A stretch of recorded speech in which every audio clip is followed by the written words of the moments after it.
is Samana Kumbhaka, filling the prana, the vital air, into your stomach region and holding it there, holding your breath with a deep inhalation, and visualize a flame being formed in your stomach, rising up your spine as you internally chant the japa Soham, visualizing it rotating around your throat. Let us now perform the first asana, Sukhasana. तत्सुखासनमित्युक्तमशक्तस्तत्समाचरेत्.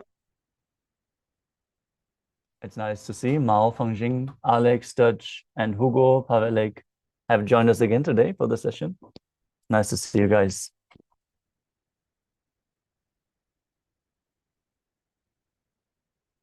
The next asana is Parvatasana. Now bring your legs into Padmasana and join your palms together in Anjali Mudra and raise them up above your head. Keep your elbows straight, engage all three bandhas as you visualize yourself as Mount Kailash. अथ वक्षे Mahadev पर्वतासनमङ्गलम्. The next asana is Halipavasana. Now, bring the soles of the feet together in front of your body. Hold the left hand by the right behind your back and place your forehead on the ground behind your heels. Engage all three bandhas as you gaze to the nose and visualize Swamiji in your inner space. पूर्व विधियाहु में जानो उभय पगदली संपुटिठानो.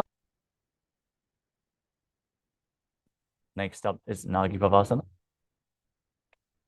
Now, extend your feet away from the body and stretch your arms out in front with cupped palms, placing the palms on the ground as you bring your forehead to the ground behind the heels. Engage all three bandhas as you gaze to the nose and visualize yourself as a snake. पूर्व विधि परियागाने नीचो हवी कहूनी फनास्यो लगाई. The next asana is Kokilasana. Now hold the big toes with index and middle fingers in Prana Mudra as you stretch your legs straight forward and out and upwards. Then cross them into Padmasana. Lean forward and down onto your elbows, still holding onto the big toes as you engage all three bandhas and visualize yourself as a bird. अन्यदासनं वक्षे येन सिद्धो भवे नरः.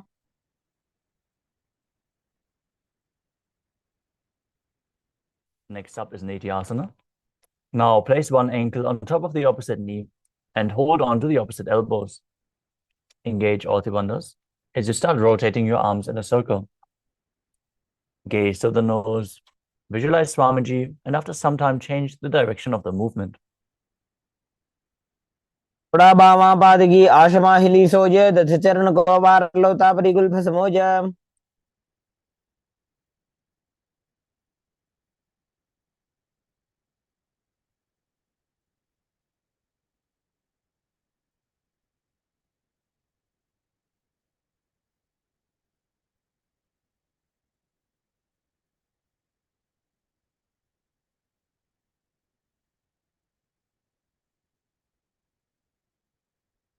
The next asana is Gajasana. Now, press your hands onto the ground, lifting your hips up high. Lower your head and your chest, scooping the body forward and down again and again. As you visualize yourself as an elephant, engage Uddiyana Bandha and Mula Bandha. निब्जं पादाग्रे भूमौ कृत्वा लम्बी भूया मस्तकाग्रे निधाय.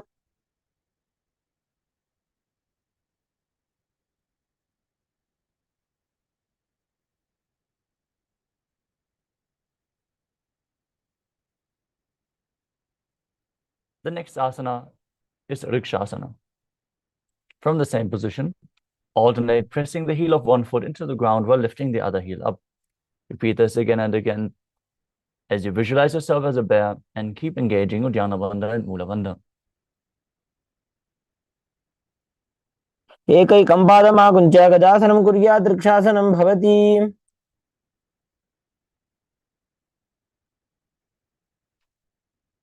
Next up is Vaishyasana. Now stand tall on the tips of the big toes with all other toes raised off the ground if you can. Keep your head, neck, and spine in a straight line. Bring the middle index and ring fingers to the heart center in Hridaya Mudra with index, middle, and ring fingers together. Visualize Swamiji in your inner space as you perform Uddiyana Bandha and Mula Bandha.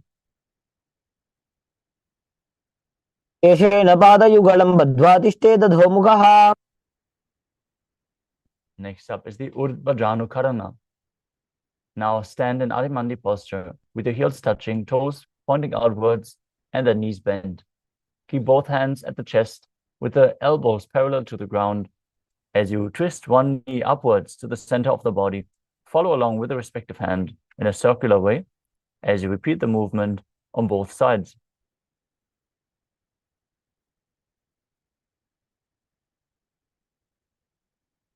The next asana is Balalingasana. Now interlace your fingers from the outside in Sarva Shankari Mudra. Hold onto one knee and pull it up towards your chest. Perform all Trivandhas as you visualize yourself holding a baby. कं जानोरसि आलिङ्ग्य स्थातव्यं बाललिङ्गनं भवति।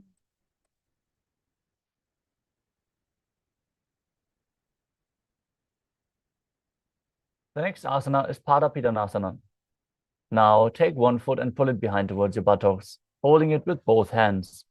Keep your head, neck, and spine in a straight line. Engage all Trivandhas as you visualize Swamiji in your inner space.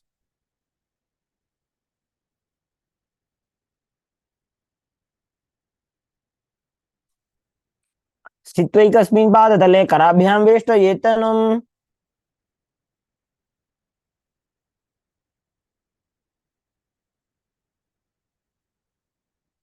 Next up is Natarajasana.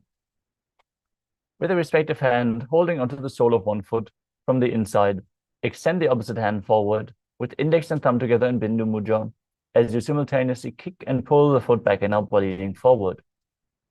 Visualize yourself as Lord Nataraja as you perform the Mula Bandha.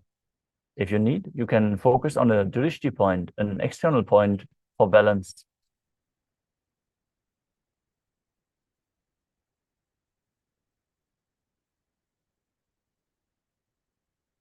Now, standing on the other leg, repeat Balalingasana on the other side. Hold your knee to the chest as you visualize yourself caressing a baby. एकं जानोरसि आलिङ्ग्य स्थातव्यं बाललिङ्गनं भवति। Now repeat Padapidanasana on the other side, pulling the other foot towards the buttocks while visualizing Swamiji in your inner space. स्थित्वैकस्मिन् पादतले कराभ्यां वेष्टयेत्तनुम्। Now repeat Natarajasana, standing on the other leg, holding the foot and leaning forward with the hand in Bindu Mudra, visualizing yourself as Lord Nataraja. उत्तानपादं क्रौञ्चं च मरीचिं वीरभद्रकम्। Next up is Ardhare Chittakarana. From Arimandi position, heels together, toes pointing outwards and the knees bent. Keep the right foot behind the other with the toes down and the heel up. Keep the left hand at the chest and swing the right hand back and forth like a pendulum. Gracefully move the fingers one by one. After some time, keep the right hand over top of the nose, uncross your ankles, and repeat the movement on the other side.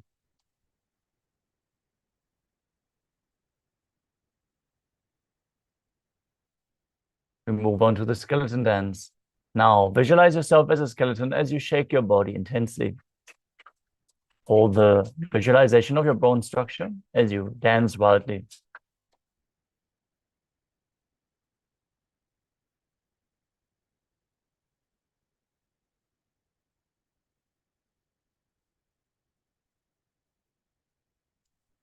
Next up is Katichina Karana.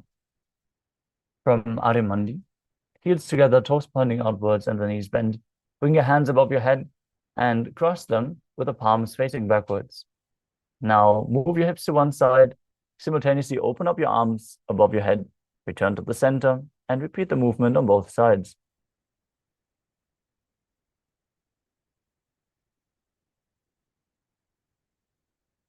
The next asana is Tadasana. Now stand on the tips of the toes as you raise your hands up above your head and engage all three bandhas as you visualize yourself as a palm tree. Internally chant the new japa Shivoham. महामुद्राबद्ध कोणौ tadasana विभेदकान्। The next asana is Uttanasana. From the standing position, lean forward and down, bringing your hands flat on the ground. Engage all three bandhas as you bring your forehead towards the knees. Visualize Swamiji in your inner space as you keep breathing in Samana Kumbhaka, filling your stomach with prana and visualizing a flame rising up your spine. महामुद्राबद्ध कोनो ताड़ासन विभेदकान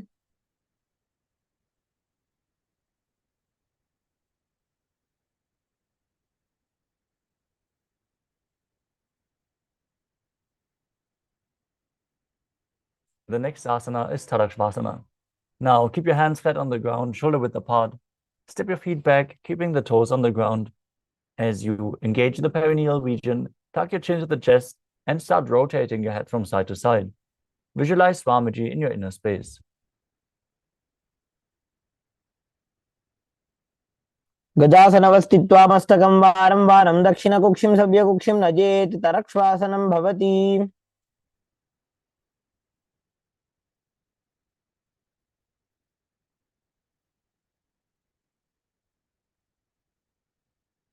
The next asana is Bhujangasana. As you lower your entire body down onto the stomach, keep the toes pointing backwards and your hands next to the chest. As you raise your head up, using the strength of your lower back, open your mouth widely and inhale through the hollow of your throat in Bhujangani Mudra. As you visualize yourself as a cobra, engage the Mula Bandha. अङ्गुष्ठनाभिपर्यन्तम् अधो भूमौ विनिन्द्यसेत्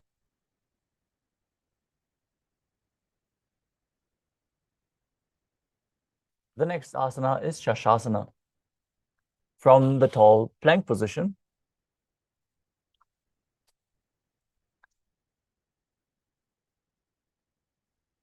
with your hands and feet on the ground, alternate, bringing one knee in towards your chest, back and forth.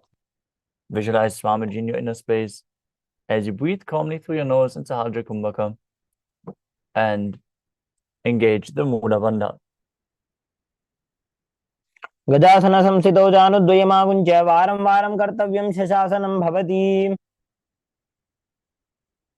From the same position, step one foot in between the two hands and then jump the front foot back as you bring the other one in between the hands again and again, visualizing yourself as a chariot, performing the Mula Bandha. गजासनसंस्थितौ एकैकं पादं पुरोमार्गेण भ्रामयित्वा कर्तव्यं रथासनं भवति The next asana is Vidavajrasana. Now, keep one foot flat on the ground with the toes pointing forwards, the knee bent at a 90-degree angle. Extend the other leg back, keeping the knee straight and the toes pointing outwards. Now, raise your arms up parallel, pull your stomach in and up and gaze to your third eye as you visualize yourself as Lord Vidavajra. वासिष्ठमथ कौण्डिन्यम् ऊर्ध्वकुक्कुटमेव च Now, exchange the position of the feet as you repeat Vidavajrasana on the other side. वासिष्ठमथ कौण्डिन्यम् ऊर्ध्वकुक्कुटमेव च The next asana is the Vrikshasana. As you stand tall, bring one foot to the inner thigh, your palms together in Anjali Mudra and raise them up above your head. Pull your stomach in and up, contract the perineal region as you gaze forward, visualizing yourself as a tree.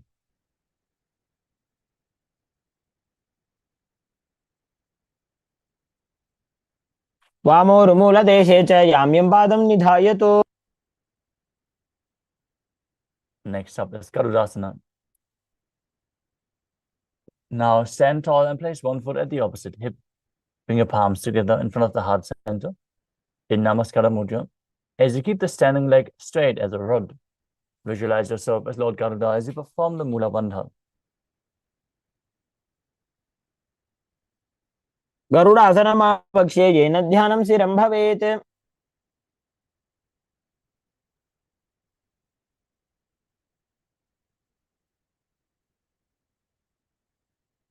Now standing on the other leg, repeat Vrikshasana, the tree posture, on the other side. वामोरुमूलदेशे च याम्यं पादं निधायतु Now bring the raised leg to the opposite hip. Repeat Garudasana on the other side. गरुडासनमावक्षे येन ध्यानं स्थिरं भवेत्. The next asana is Trikonasana. Now stand and step one leg forward and the other one far back. As you keep the front toes pointing forwards, back toes facing sideways. Keep your arms parallel to the ground and then lean forward and down. Gaze up and visualize yourself as a triangle as you perform the Mula Bandha. उत्तानपादं क्रौञ्चं च मरीचिं वीरभद्रकम्. Now exchange the position of your feet. Keep your arms parallel, lean forward and down as you visualize yourself as a triangle.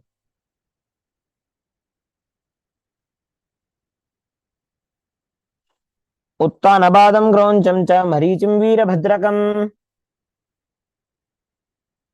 Next up is the Nikuttaka Karana. From Arimandi position, with the heels together, toes pointing outwards and the knees bent, raise one heel off the ground and keep your hands in front of your heart center with the palms facing each other. Now stomp the raised heel to the ground as you start alternating the position of your hands.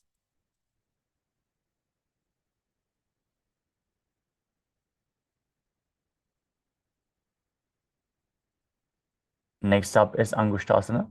Now lower your body down onto the tips of your toes, placing your perineum onto the back of your raised heels as you keep the knees off the ground and join them together as you join your hands in Namaskara Mudra in front of your heart center. Visualize Swamiji in your inner space. Start breathing in Brahmari Kumbhaka, buzzing like a bee on the inhalation and exhalation as you perform the Mula Bandha and internally chant the new japa Sadashivoham. कबन्धासनमित्याहुः गोरक्षासनमेव च. Next up is Saurasana. From the tips of the toes, extend one leg straight out, heel down, toes up. Keep the fingers down on the ground by the sides with the palms facing forward in Vara Mudra. As you visualize Swamiji in your inner space, perform the Mula Bandha in Saurasana. प्रसार्य एकं पादतलं संस्थाप्य त्वेकपादकम्. Next up is Vidunanasana. From Saurasana, lean forward and down, holding onto the big toe of the front foot with your index and middle finger in Prana Mudra. Now hold the back heel with the other hand and balance as you visualize Swamiji in your inner space and perform the Mula Bandha. गुल्भस्थितो पादमेकं प्रसार्य तत्पादाग्रं संस्पृशेत् तत्करेण. Now exchange the position of your feet, stretch the other leg out forward as you repeat Saurasana on the other side. प्रसार्य एकं पादतलं संस्थाप्य त्वेकपादकम्. Now lean forward and down as you repeat Vidunanasana on the other side.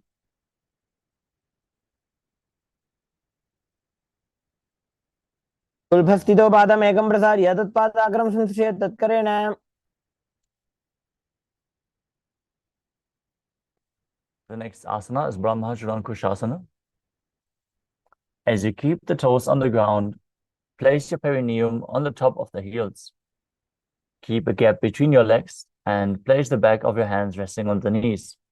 Tilt your head down and gaze through the gap between the palms in Shambhavi Mudra with the eyes open wide, unblinking, actually gazing within. As you visualize Swamiji in your inner space, perform Jalandhara Bandha and Mula Bandha. दो भरना पानी होए वैसे AD दो गुदानी वैसे. The next asana is Kapilasana. Now place the knees on the ground with the toes tucked behind, sitting your perineum down on the heels. Rest your hands on top of the thighs, pull your stomach in and up as you gaze to the tip of the nose, visualizing yourself as Sage Kapila Muni.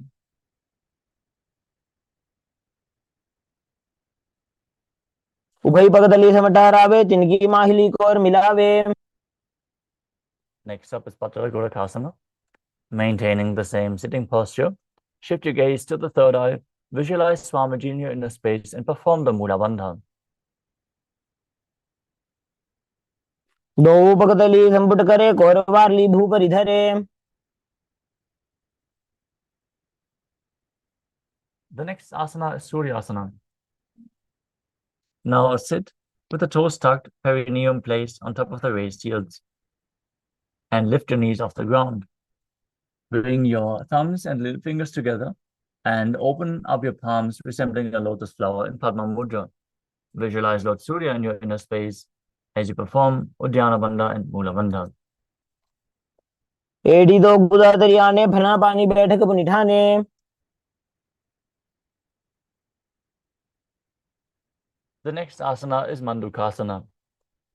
Now sit with the toes flat, the perineum on the heels. Keep your hands on top of the knees and lift your tongue up against the roof of your mouth. Catch the nectar of immortality, dripping from the Sahasrara chakra with your frog tongue as you visualize yourself as a frog. Gaze to your third eye and breathe in Sahadra Kumbhaka as you perform the Mula Bandha. पादतलो पृष्ठदेशे अंगुष्ठे द्वे च संस्पृशेत्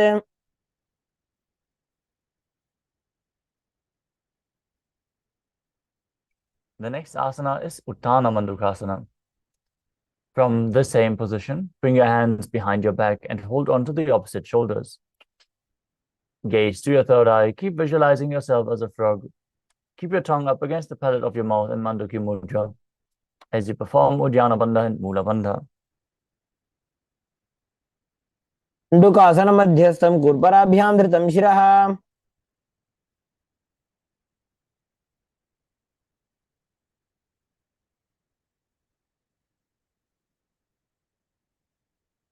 The next asana is Simhasana. Now cross your ankles and sit on the feet. As you keep your knees wide, bring your fingers spread on top of the knees. Open your mouth wide, stick out your tongue, and exhale forcefully, visualizing yourself as a lion as you gaze at the tip of the nose and perform the Mula Bandha.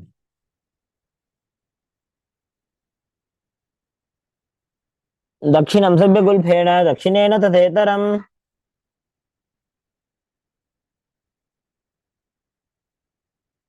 The next asana is Bhadrasana. Now sit with the heels under the perineum and keep your knees wide. Cross your hands behind your back and hold onto the big toes in Prana Mudra with index and middle fingers. Apply Jalandhara Bandha and Mula Bandha. Gaze to the nose, visualize Swamiji in your inner space as you return to buzzing like a bee in Brahmari Kumbhaka.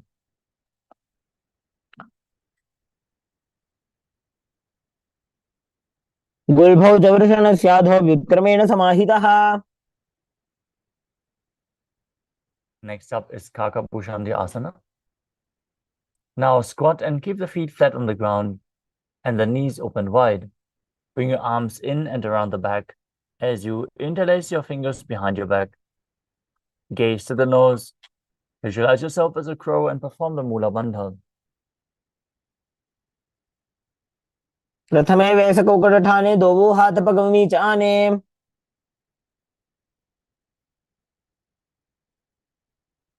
The next asana is Kanipavasana.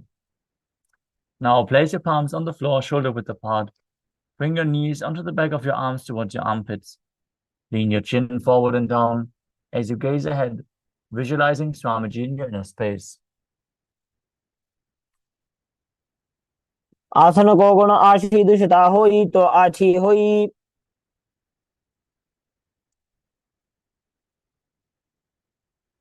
The next asana is Kapali Asana, our first inverted posture. If you struggle from any neck or upper back injuries, or you're experiencing high blood pressure, take it slow with any of the inverted postures. And if you need, you can take the support of a wall to help you balance in this posture. Now, place your hands on the ground, shoulder width apart, and bring the crown of your head onto the ground, forming a triangle between your hands and your head. Bring your knees onto your elbows, hips over the shoulders, and then straighten your legs up. As you gaze to the nose, visualize Swamiji in your inner space. शीशे शीशा धरती टेगी पगदो वो मिलिवा ऊंचा कुकरे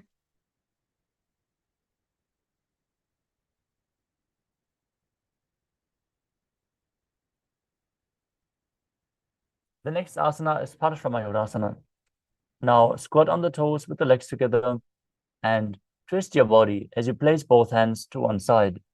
Align your elbows with the knee and the hip. Lean onto the arms and balance as you lift your body off the ground and extend your feet to the side. Gaze up through your third eye. Visualize yourself as a peacock as you exhale all the air from your lungs in Rechaka Kumbhaka, holding the breath in the exhaled state. Perform the Mula Bandha as you do so. Majuram dandavat kuryan majuram dandanamakam. Now twist your body to the other side. Keep visualizing yourself as a peacock as you repeat Parshvamayurasana on the other side. Majuram dandavat kuryan majuram dandanamakam.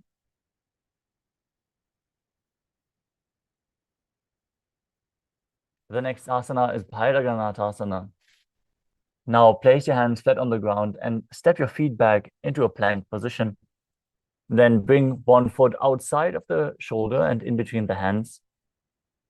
As you gaze up through your third eye, visualize yourself as Lord Kala Bhairava, the Lord of Time, and perform the Mula Bandha.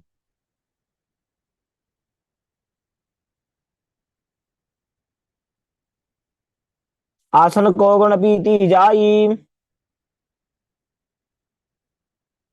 Now step the front leg back and the other leg in between the hands outside of the shoulders.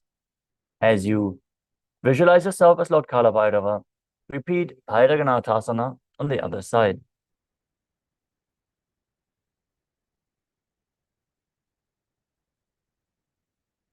आसन को गुण पीती जाई.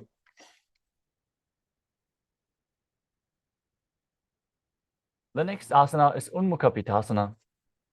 From Tadakshvasana, place your forearms on the ground and walk your feet forward as you raise your hips.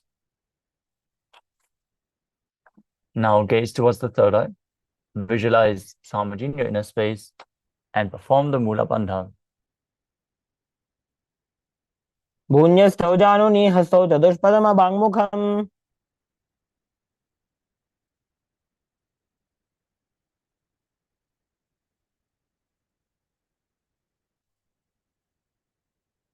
The next asana is Vashishthasana.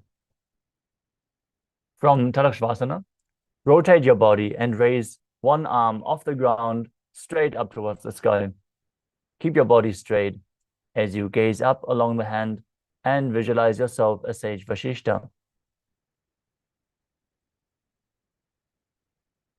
ऊर्ध्वौ कुटवासिष्ठ मरीच्यहल मत्स्यकम.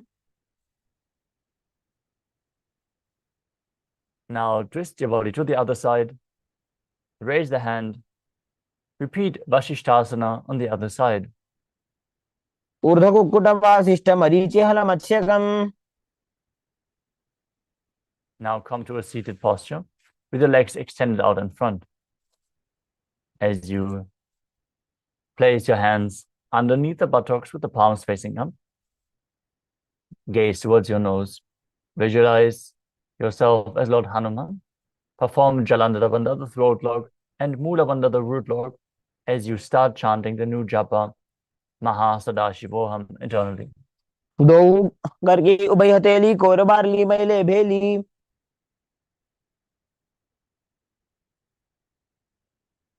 The next asana is Paschimottanasana. With the legs stretched out, bend from the waist and hold onto the big toes in Prana Mudra with index and middle fingers. Completely lean forward and down as low as you can. As you visualize Swamiji in your inner space, engage all Trivandhas Mahamudra Bandha. जानो परिललाटन्तो पश्चिमं ताणमुच्यते. Next up is Ugrasana. With your legs still extended, interlace your fingers behind your neck in Parusha Mudra, and then lean forward and down. Bring the elbows outside the knees and your head to the knees if you can. Squeeze your body as you engage all Trivandhas and visualize Kali in your inner space. स्वपाणिभ्यां दृढं धृत्वा जानो परिशिरोन्यसेत्. The next asana is Marichyasana. As you sit with your legs extended, bring one heel to the groin with the knee raised. Reach one arm in and around the raised knee and interlace both fingers behind your back. Bring your chest to the thighs, head to the knee, and visualize yourself as Sage Marichi in Marichi Asana. उत्तानपादं क्रौञ्चं च मरीचिं वीरभद्रकम्. Now drop the raised knee to the ground as you lean forward and down, exhaling. Visualizing Swamiji in your inner space as you gaze to the nose and perform all three bandhas Mahamudra Bandha in Mahamudrasana. महामुद्रां प्रवक्ष्यामि तन्त्रेऽस्मिन् मम वल्लभे. Now extend the other leg forward. Bring the opposite heel to the groin with the knee raised. As you lean forward, interlace your fingers behind your back, repeating Marichi Asana on the other side. उत्तानपादं क्रौञ्चं च मरीचिं वीरभद्रकम्. Now drop the raised knee to the ground.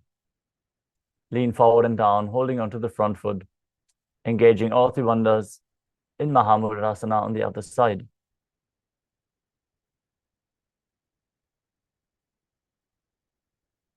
मुद्रां प्रवक्ष्यामि तन्त्रेऽस्मिन् मम वल्लभे.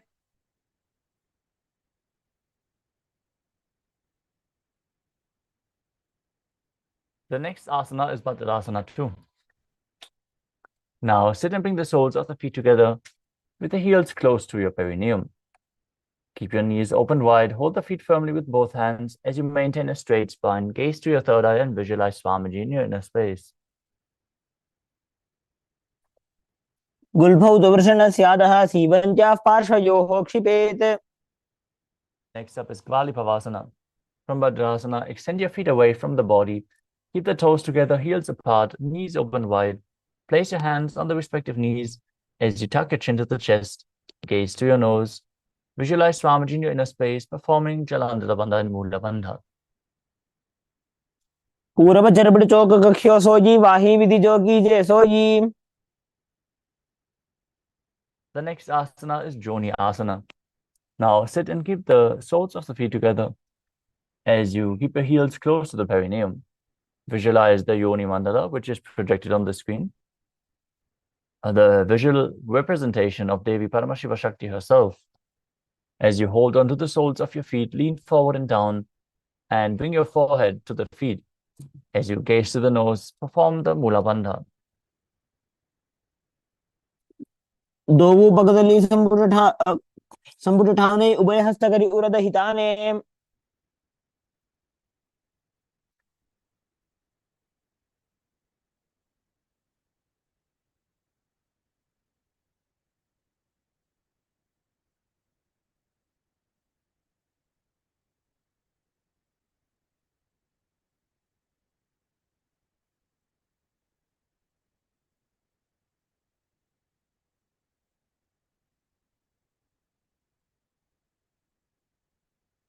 The next asana is Midaki Pavasana. Now sit and keep the heels together, toes apart, and the knees wide as you lean forward and down, extending your hands out wide to the side with the palms down on the ground. Bring your forehead to the ground behind the heels and gaze towards the nose as you visualize Swamiji in your inner space. पूरब विधि पगदली संपुट शोल एडी मिली राशे.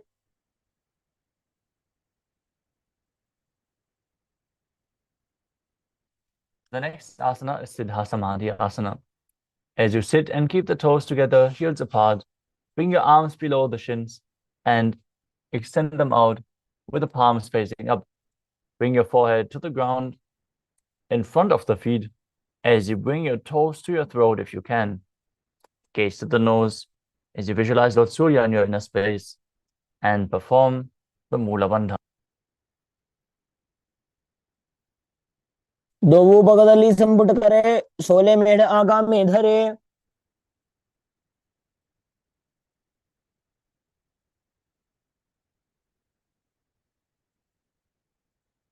Next up is Chinaki Pavasana.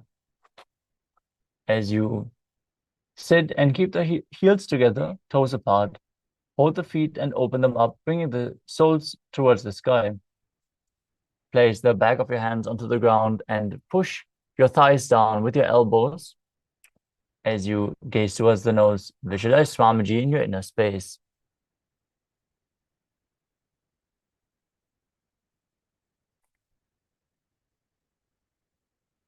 दोबूपका की एड़ी धरती मगिवा मेड़ लगावे।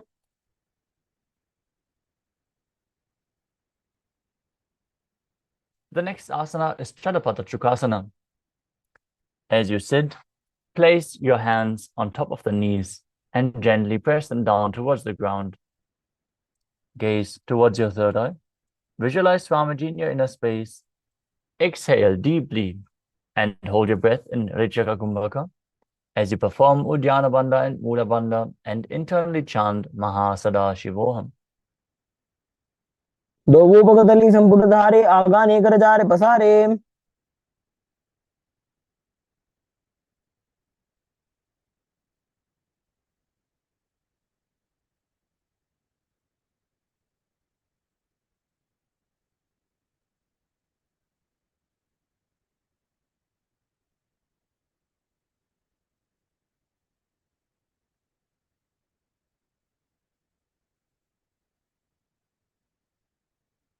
The next asana is Bhairavasana.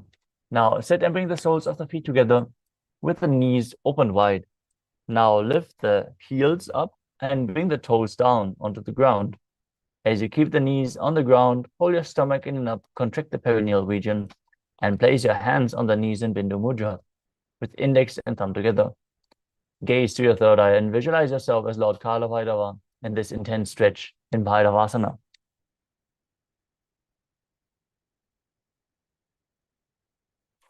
गुल्फौ सम्पीड्य चान्योन्यं व्युत्कर्मेणोत्थितं शनैः।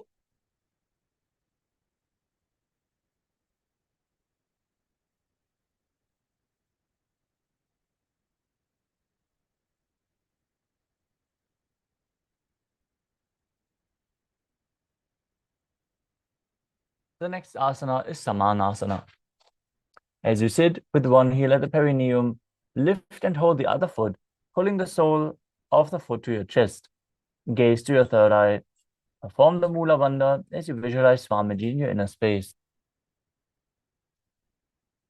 समानासनमावक्षे सिद्धमन्त्रादि साधनात्। Next up is Apanasana.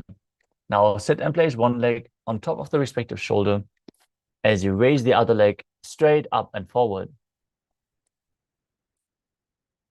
Perform the Mula Bandha, gaze to your third eye as you visualize Swamiji in your inner space. केवलं पादमेकञ्च स्कन्धे चारोप्य यत्ततः। Now keep the opposite heel at the perineum and pull the other foot towards your chest, repeating Samanasana on the other side. समानासनमावक्षे सिद्धमन्त्रादि साधनात्। Now repeat Apanasana on the other side, with the other leg over top of the shoulder, opposite leg extended forward. केवलं पादमेकञ्च स्कन्धे चारोप्य यत्ततः।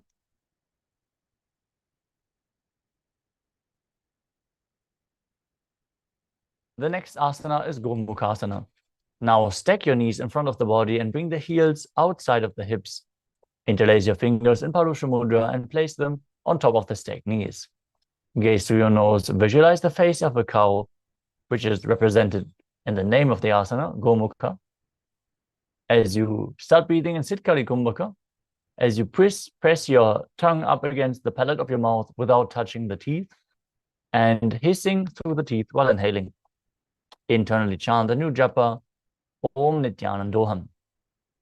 सव्ये दक्षिणगुल्फं तु पृष्ठपार्श्वे नियोजयेत्।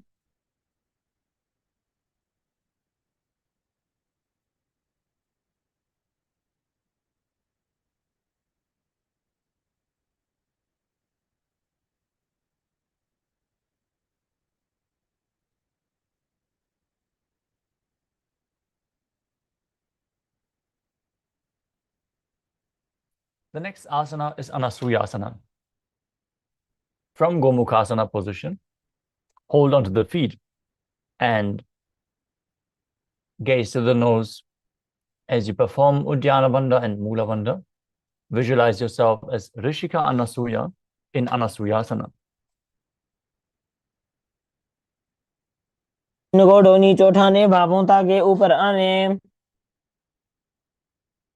From Anasuyasana, lean forward and down as you bring the chin over top of the knee, the nose towards the ground, gazing to the nose and visualizing yourself as Rishika Anasuya in Anasuyasana too. जीमणा गोदा की संधि उपरिड़ा व गोड़ा की संधि.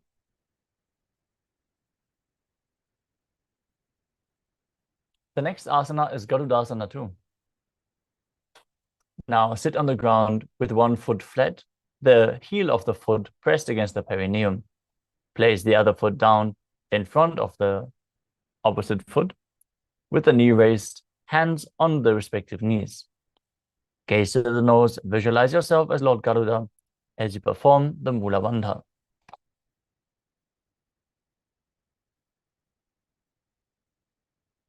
Davos पगमोडी एडी माहिलो गुल्फमूल द्वारनी चाहिए.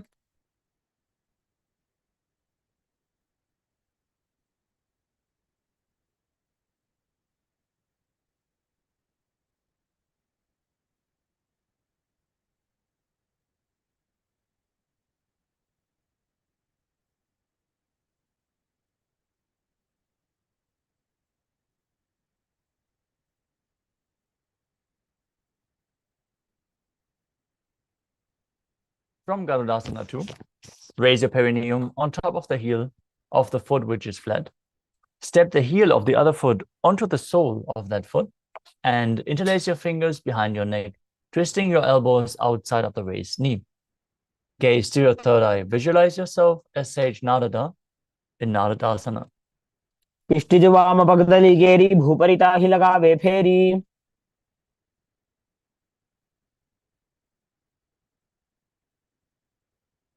Next up is Matsya Pitakasana.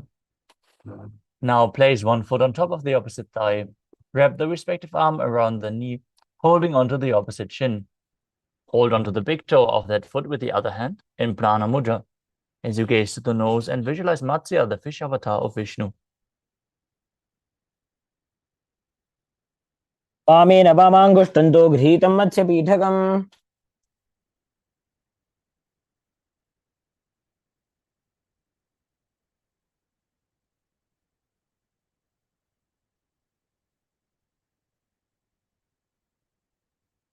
Now stack your knees again and place the other knee on top this time as you repeat Gomukhasana on the other side.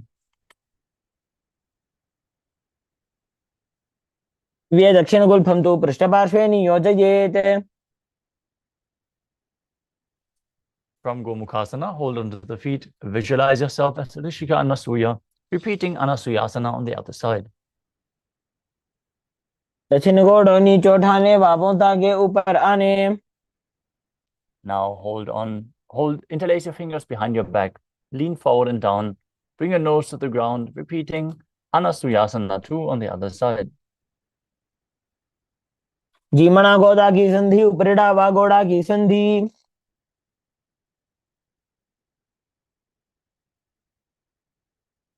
Now sit with the other perineum pressed against the heel, opposite foot flat, knee raised in Garudasana 2 on the other side, visualizing yourself as Lord Garuda. डावो पगमोडी एडी माहिलो गुल्फमूल द्वारनी चाहिए. Now raise your perineum onto the heel, interlace your fingers behind your neck and twist your elbows outside of the knee, repeating Naradasana on the other side. पिष्टिज वाम पगदली केरी भूपरिता ही लगावे फेरी. Now repeat Matsya Pitakasana on the other side, placing the opposite foot on top and holding onto the shin and the big toe, while visualizing Matsya, the fish avatar of Lord Vishnu. वामेन वामाङ्गुष्ठन्तो घृतं मत्स्यपीठकम्. The next asana is Matsyendrasana. Now place one foot on top of the opposite thigh. Place the opposite foot flat on the ground as you twist and bring your elbow outside of the raised knee while keeping the raised arm by your neck, turning your head back Gazing to your third eye, placing the other hand on the ground behind you. Visualize sage Matsyendranath, the master of Hatha Yoga, as you perform the Mula Bandha. उदरं पश्चिमाभासं कृत्वा तिष्ठति यत्नतः. The next asana is Kubasana. From Matsyendrasana, extend the front arm down towards the foot. Hold onto the big toe in Prana Mudra if you can. You can also hold onto the shin or just keep the arm extended down as you place the other hand at the back ear. Gaze back and up towards your third eye while visualizing yourself as a camel. आसन को गुण झोलो जाए. Next up is Matsyendrasana 2. From Kubasana, place the back hand down to the ground. Twist your body even further while still holding onto the front foot. Gaze to your third eye, visualize Matsyendranath and perform the Mula Bandha. मत्स्येन्द्रपीडं जठरप्रदीप्तिं प्रचण्डरुक्मण्डलखण्डनास्त्रम्. Now untwist your legs and place the opposite foot on top of the thigh as you repeat Matsyendrasana on the other side.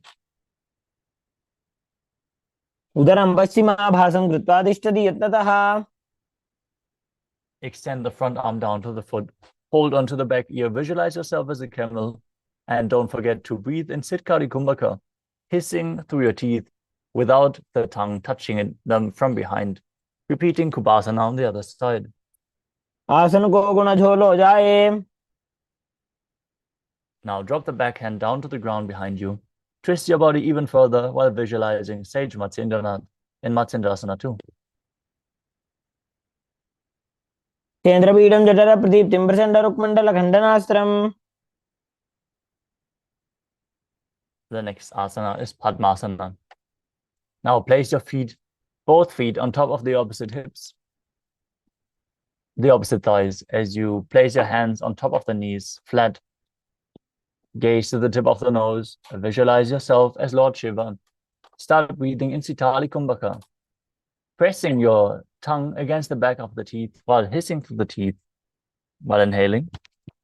As you perform Mahamudra Bandha, all three bandhas engaged, and internally chant the japa Om Nithyananda Paramashivam. आसनं द्विविधं प्रोक्तं पद्मं वज्रासनं तथा.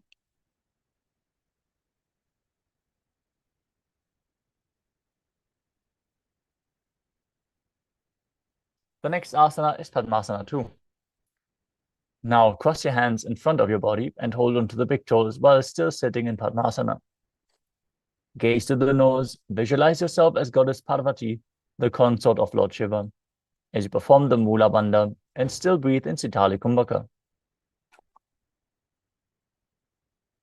उत्तानौ चरणौ कृत्वा ऊरु संस्थौ प्रयत्नतः.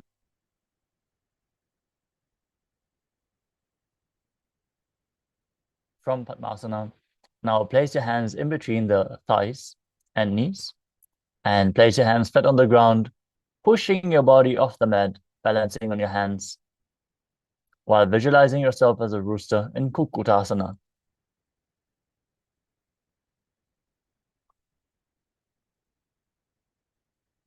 पद्मासनं सुसंस्थाप्य नान्वोरन्तरे करौ. Next up is Baddha Asana. From Padmasana, rise up onto the knees as you keep your elbows against the navel region. Lean forward, find balance, extend your knees off the ground behind you, and balance on your hands while visualizing Swamiji in your inner space. पद्मासनं सुसंस्थाप्य नान्वोरन्तरे करौ.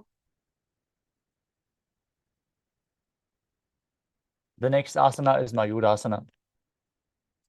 From the knees, lean forward and bring your elbows against the navel with the palms facing backwards. Then lean forward, find balance, and then lift your legs off the mat. As you visualize yourself as a peacock, perform the Mula Bandha and breathe calmly through your nose in Sahadra Kumbhaka. अथ वक्षे Mahadev मयूरासनमुत्तमम्. Now lay flat on the belly as you Keep the toes pointing outwards and the hands interlocked behind your neck. Visualize yourself as a crocodile as you perform the Mula Bandha in Makarasana. अध्यासचेते हृदयं निधाय भूमौ च पादौ च प्रसार्यमानो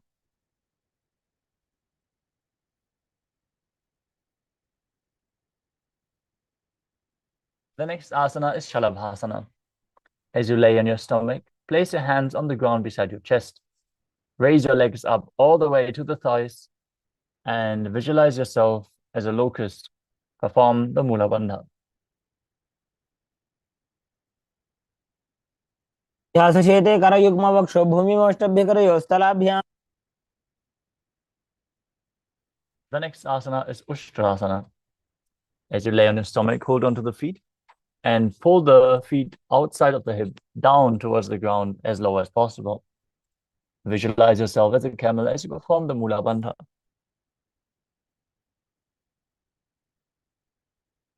अध्यासचेते पदयुग्मव्यस्तं पृष्ठे निधाय विधृतं कराभ्याम्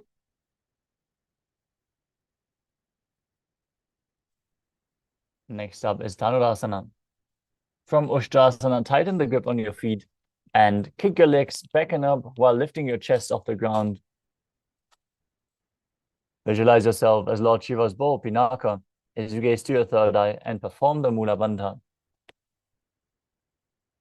प्रसार्य पादौ भुजदण्डरूपौ करौ च पृष्ठे धृतपादयुग्मम् The next asana is Bhagasana.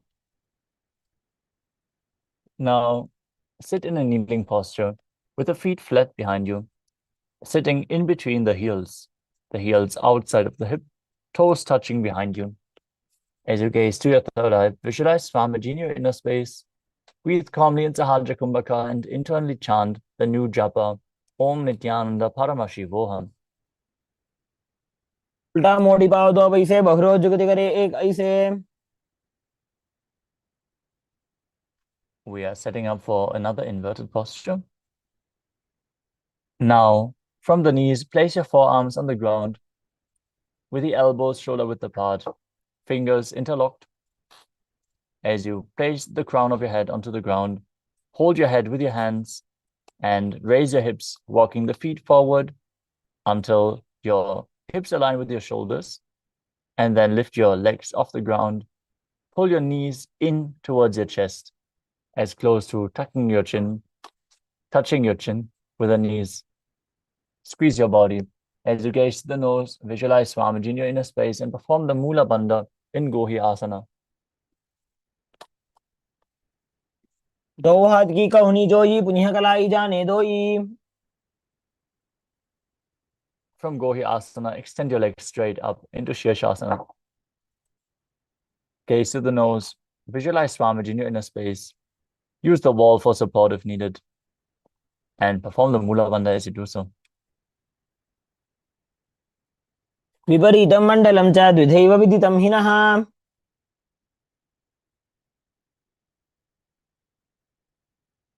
Now come back to a seated position as we are preparing to enter a sequence of rapid exhalations in Bastrika Kumbhaka, where you contract the abdomen and push the air out constantly in rapid speed without actively inhaling. The air will flow back into your lungs naturally. Perform the Mula Bandha as you sit with your hands behind the calves and stretch your legs up. Bring your forehead to the knees. Come to a vertical position with your legs and visualize Swamiji in your inner space in Podiasana.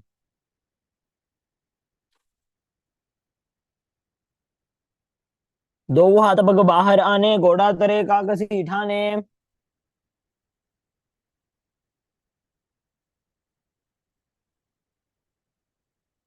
The next asana is Parighasana. Now sit and extend your legs out and up at a 45-degree angle and bring your hands behind, holding onto the opposite shoulders.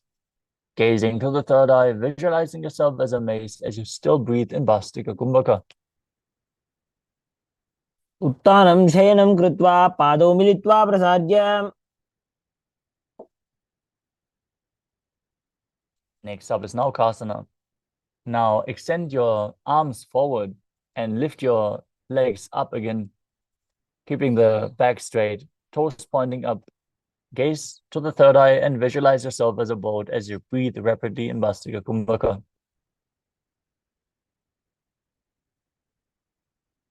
उत्तानशयनं कूर्पराभ्यां भूमिमष्टभ्याम्. The next asana is Rudrasana. Now pull the feet up towards your chest as you scoop your hands beneath and hold your feet from the outside.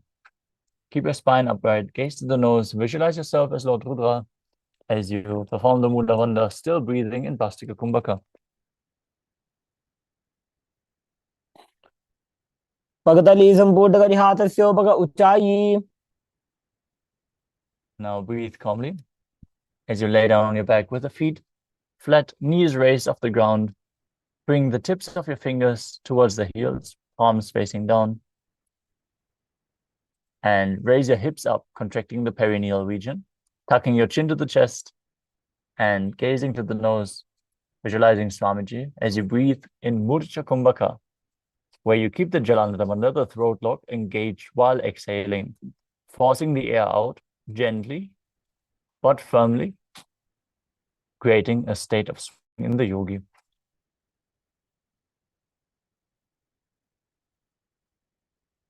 ऊर्ध्वे च जानुनी कृत्वा शवित्वोर्ध्वमुखं तथा उत्थाप्य हस्तौ तिष्ठेत्तु पीठ उन्मुखनामके.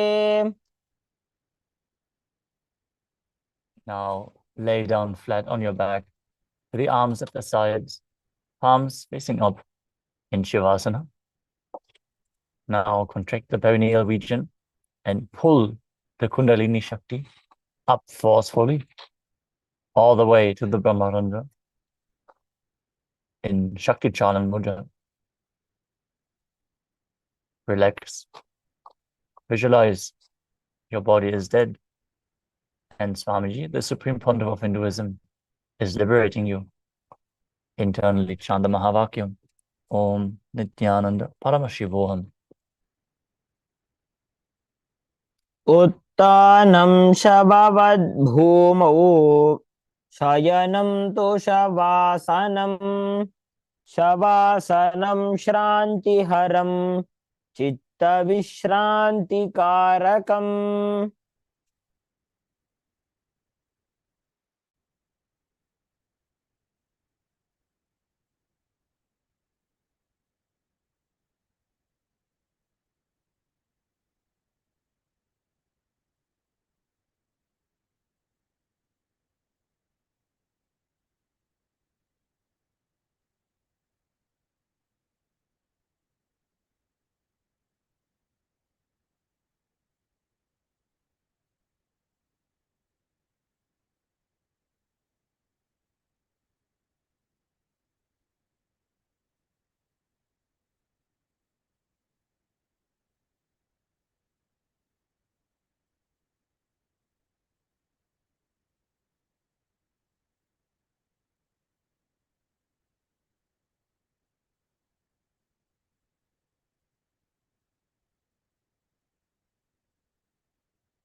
Slowly return to your physical body.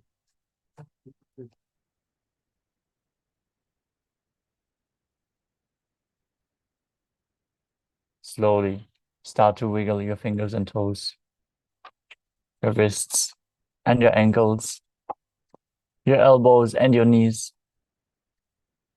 Pull your knees up to your chest and rock your body from side to side as you slowly come back to a comfortable seated position.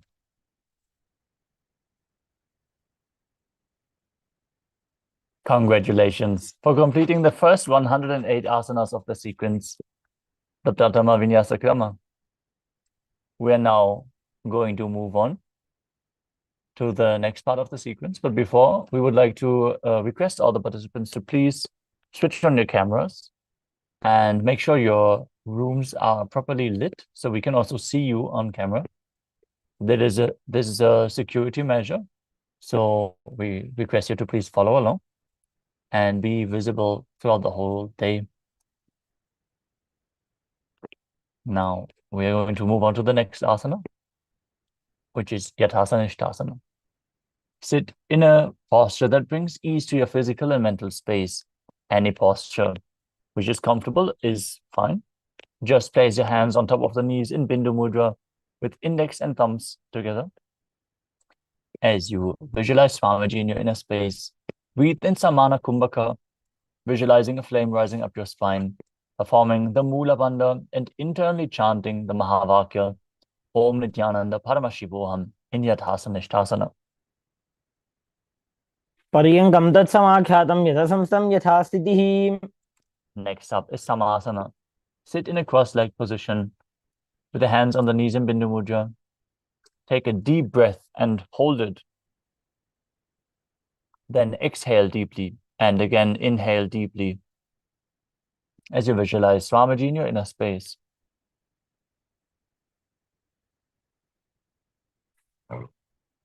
इदानीं गर्भिणीनां योगाभ्यासो यथा लघु.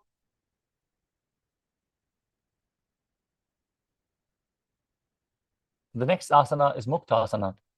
Now, place the left foot against the genital region and place the right foot over top of the left.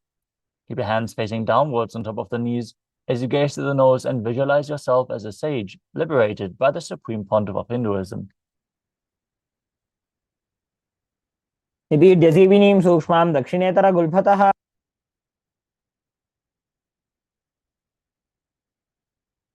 Next up is Siddhasana. Now maintain the same position. Switch your gaze to your third eye and visualize Swamiji in your inner space. स्थानसंयमितेन्द्रियोतलदृशा पश्यन् भ्रुवोरन्तरं चैतन्मोक्षकपातभेदजनकं सिद्धासनं प्रोच्यते. Next up is Siddhyasana. Now maintain the same position. Switch your gaze to the ground in front. Engage all the bandhas as you visualize Swamiji in your inner space.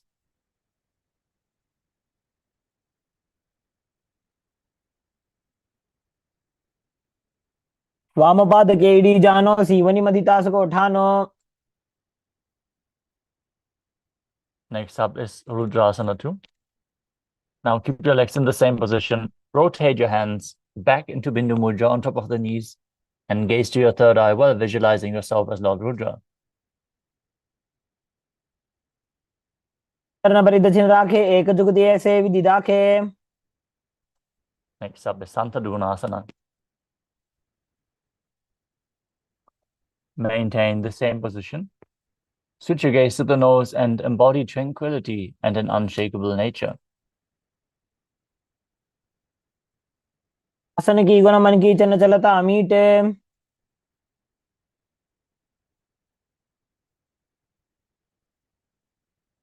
The next asana is Siddhasana 2. Now maintain the same position. Bring your hands to the navel, cupping one palm over the other in Samputa Mudra, resembling a lotus flower. Visualize Swamiji in your inner space as you perform the Mula Bandha. ऋजुकाय समासीन सिद्धासनमुदीरितम्. The next asana is Bandha Yoni Asana. We're going to enter Shanmukhi Mudra. So if you suffer from any blood pressure related issues, please take it slow with Shanmukhi Mudra, because it can lead to stress in the body. Now, set your sankalpa of manifesting through the womb of creation as you maintain one heel on top of the other. Close your mouth with little and ring finger, the nose with the middle finger, the eyes with the index fingers, and the ears with the thumbs as you exhale all the air from your lungs, and hold. मध्ये महादेव बन्धयोन्यासने शृणु. The next asana is Virasana. Now, place one foot on the opposite thigh and the other foot under the opposite thigh as you place your hands on top of the knees in Bindu Mudra and embody the space and state of bravery in Vira and perform the Mula Bandha. एकं पादमथैकस्मिन् विन्यस्योरुणि संस्थितः. The next asana is Valmikasana. Maintain the same position as you shift your gaze to the third eye and visualize the great sage Valmiki, poet and author of Ramayana.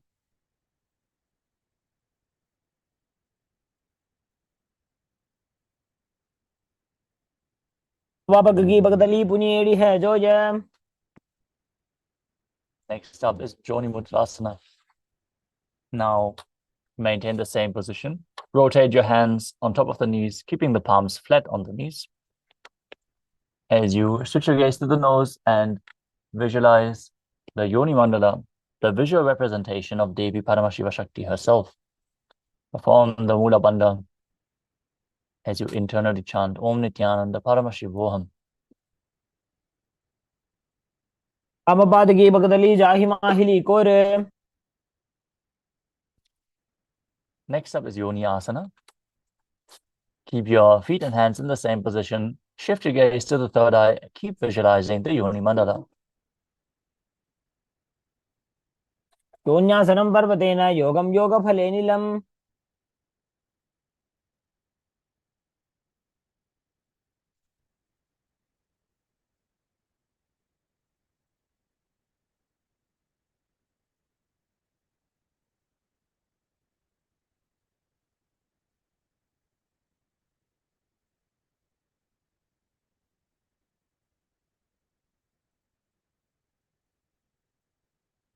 The next asana is Badrasana 3.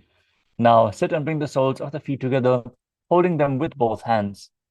Bring your knees down towards the ground as you gaze to the tip of the nose. Visualize yourself as Lord Veerabhadra and perform Uddiyana Bandha and Mula Bandha. उल्भौ च वृषणस्यादः सीवन्त्याः पार्श्वयोः क्षिपेत्. The next asana is Aghodasana.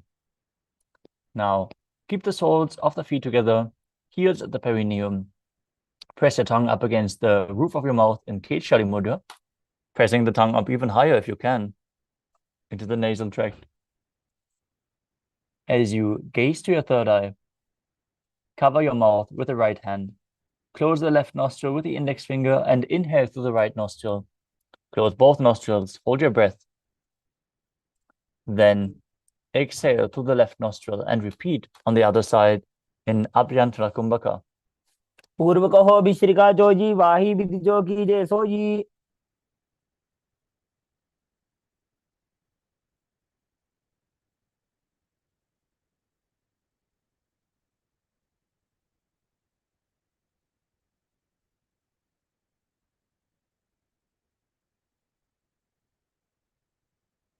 Next asana is Kanari Pavasana. Now bring the feet together in front, the toes together and the heels apart. Place your elbows on the heels, rest your chin on the palms, and gaze to the nose as you engage Uddiyana Bandha and Mula Bandha, exhaling all the air from your lungs and Rechaka Kumbhaka, and visualizing yourself as a female elephant drinking water. वाली पाव आसन का क्यों है जैसे Yahoo में जाने विधि जैसे.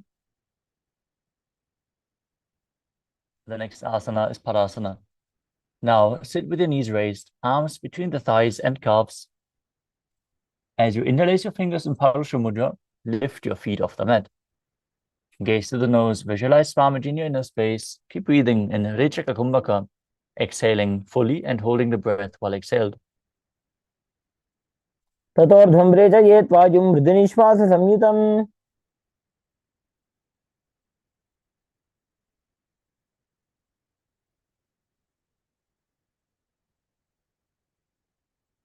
The next asana is Gopi Chandasana. Now interlace your fingers around the feet with the soles together, toes at the groove of your throat, with the heels touching your chest. Keep your chin on the hands, gaze to the nose, and embody the state and space of a king in Gopi Chandasana. पूरब विधि पगा का अंगूठा कंठ को पराशे. The next asana is Udarasana. Now sit with the soles of the feet together, insert your hands underneath the legs, and hold your feet with interlocked fingers as you bring the feet up to your chest, the head down, and touching your chin to the soles as you gaze to the nose and visualize your body free from any defects. पगदली संपुट ठाने उभय हस्त करी उरद हिताने. From the same position, raise your feet even higher in front of your face, with the hands on top of your forehead. Visualize yourself excelling in everything in Vishishtasana. पगदली जोड़ी संपुट करे. The next asana is Bhujasana.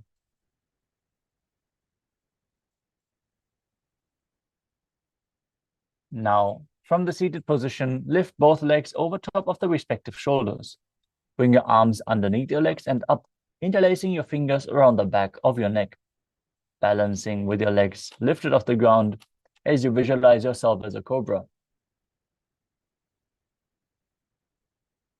शिरासनं तु विज्ञेयं कक्षासनमतः परम्.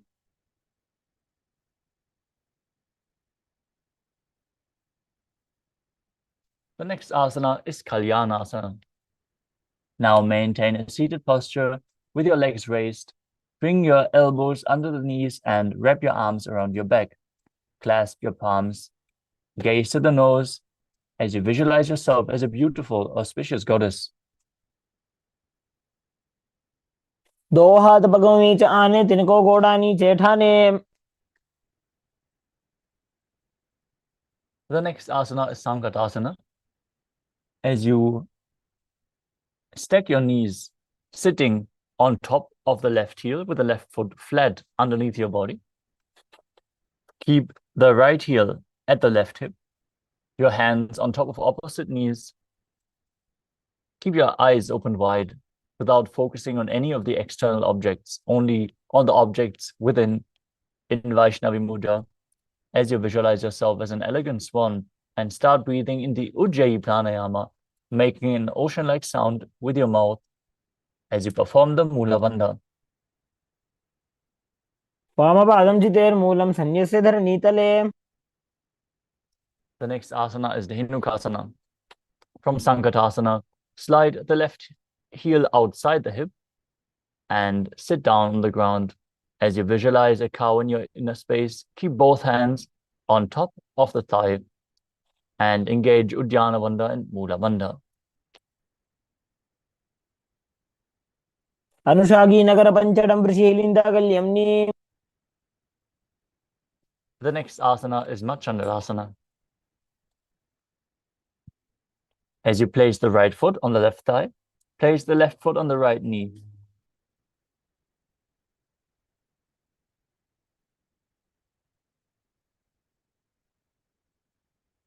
Now twist your body, bring one arm behind your back and hold on to the opposite thigh as you keep the other hand on the opposite thigh as well. Gaze to your third eye, visualize Swamiji in your inner space and perform the Mula Bandha. वामजंग Bharat छिनटाने वामहस्त Vishti दिशाने. Now, from Machandrasana, untwist your body, hold onto the feet, and lean forward and down. As you bring your forehead to the ground, your chest should touch your heels. As you visualize Swamiji in your inner space, perform the Mula Bandha in Machandrasana too.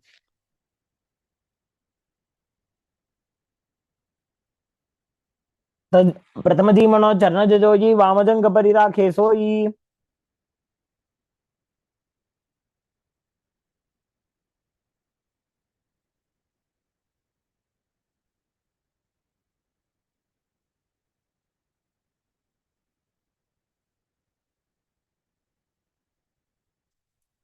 Now maintain your feet in the same position. Interlace your fingers and place them on the top knee.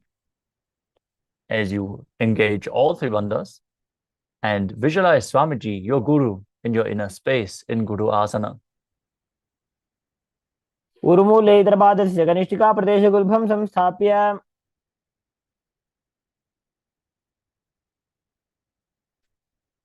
Now sit on the right heel as you stack your knees again, repeating Sankatasana on the other side, visualizing yourself as an elegant swan.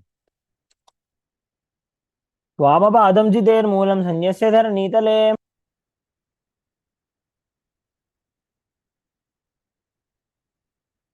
Now slide the right heel outside of the hip, sit on the ground, visualize yourself, visualize a cow in your inner space as you repeat Dhenukasana on the other side. अनुषागी Nagar पंचडं वृषीलिन्दकल्यम्नि. Now place the left foot on the right thigh and the right foot on the left knee. Twist your body as you bring one arm behind your back, holding onto the opposite thighs, repeating Machandrasana on the other side. वामजंग प्रदक्षिणटाने वामहस्त बिष्टि दिशाने. Now untwist your body, hold onto the feet and lean forward and down, repeating Machandrasana 2 on the other side. प्रथम जी मनो चरण जजोजी वामजंग परिराखे सोई. Now interlace your fingers and place your hands on the top knee. Engage all three bandhas, visualize Swamiji, your guru, in Guru Asana. उर्मूले इतरपादस्य कनिष्ठिका प्रदेश गुल्भं संस्थाप्य. The next asana is Pashasana. Now sit with your feet flat on the ground and hold onto the opposite knees, holding them towards your chest. Keep your thighs together, spine straight. Press your tongue up in Kechari Mudra as you gaze to your third eye and visualize Swamiji in your inner space.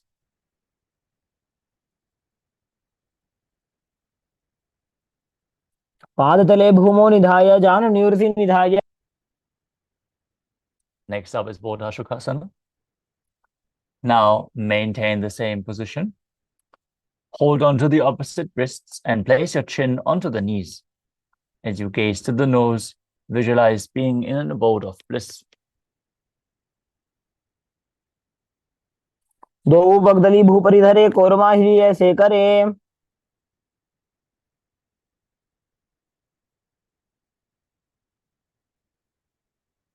The next asana is Kudakatasana. From the same position, bring your hands under the knees and hold on to opposite elbows. Gaze to the nose, visualize Swamiji in your inner space, and perform the Mula Bandha in Kudakatasana.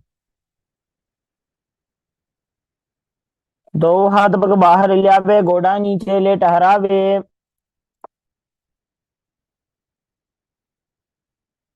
Keep holding on to the opposite elbows. Cross your ankles with the toes pointing up. Gaze to your nose. Keep your tongue in Kechari Mudra and visualize the great sage and Maharishi Sumati in Sumati Asana. मूलद्वारि धरती परिठाने डाबा पग परिदच बदाने. The next asana is Dandasana. As you extend your feet out straight, the arms raised straight above your head. Interlace your fingers with the wrists pointed outwards. Engage all three bandhas. Gaze to your nose. Keep your tongue up against the palate of your mouth as you visualize Swamiji in your inner space.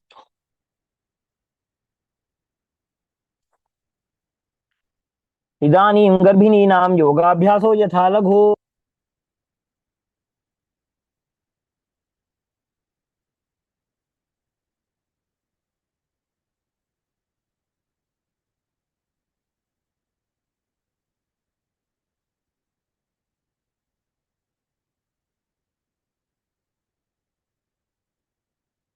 The next asana is Arambhasana. Now, sit with your legs straight. Hold the big toes in Prana Mudra. As you lean your chest forward and down, bring the head to the knees, and start performing the Nadi Shodhana without the use of your hands. Inhaling through the left nostril, exhaling through the right, and inverse as you visualize Swamiji in your inner space and perform the Mula Bandha. मेवा पसारी पगा का अंगूठा पकड़ी लीला टकोड़ा लगावे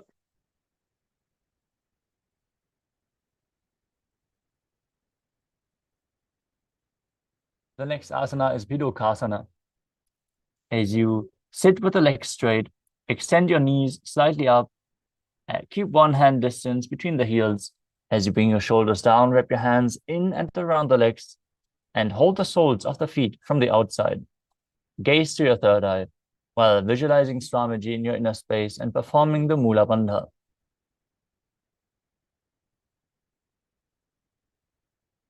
प्रथम बैसी दो पाव पसारी कछुक ऊर्ध को कुरडो डारे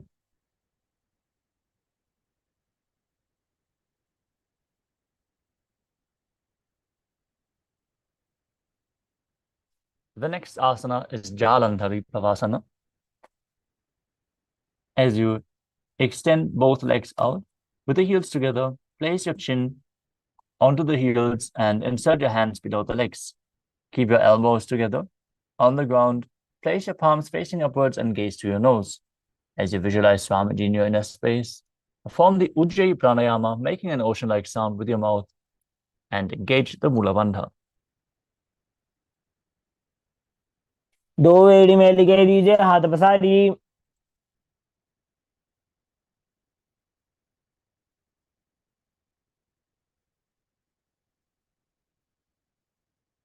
The next asana is Urdhva Paschimottanasana.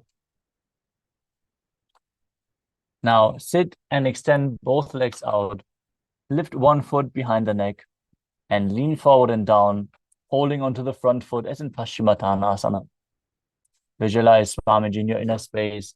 Perform the Pratyahara Kumbhaka, visualizing the prana flowing up along your body, along 9 points, which are revealed by Paramashiva himself.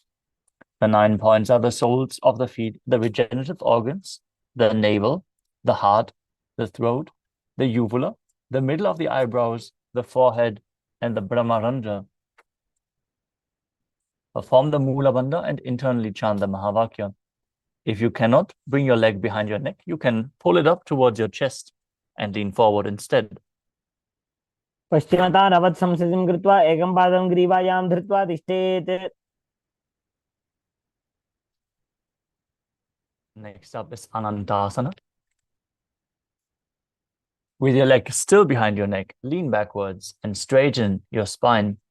Hold onto the foot with the other hand as you gaze to the nose and visualize yourself as being infinite, endless, eternal, Ananta. Still perform the Pratyahara Kumbhaka, focusing on the upward flowing prana. If you cannot bring the leg behind your neck, just pull it up towards your chest. Try to open up your hips as much as possible.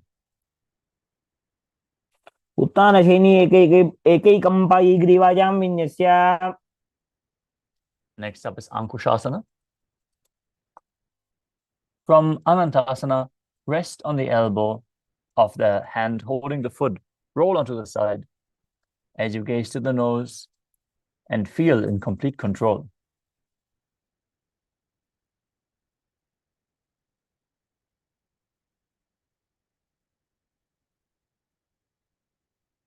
उत्थानसित एकैकं पादं ग्रीवायां कुर्वन्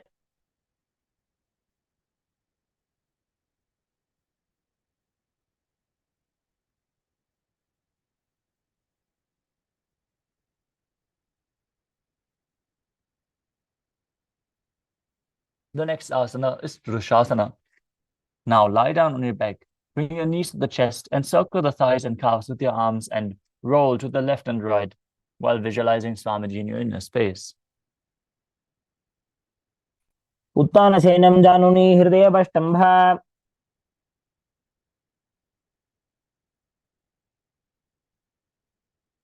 Next is Urdhva Paschimottanasana on the other side. Now sit and extend the legs out. Bring the other leg behind your neck. Lean forward, hold onto the foot as you visualize Swamiji in your inner space and feel the prana flow up along your body.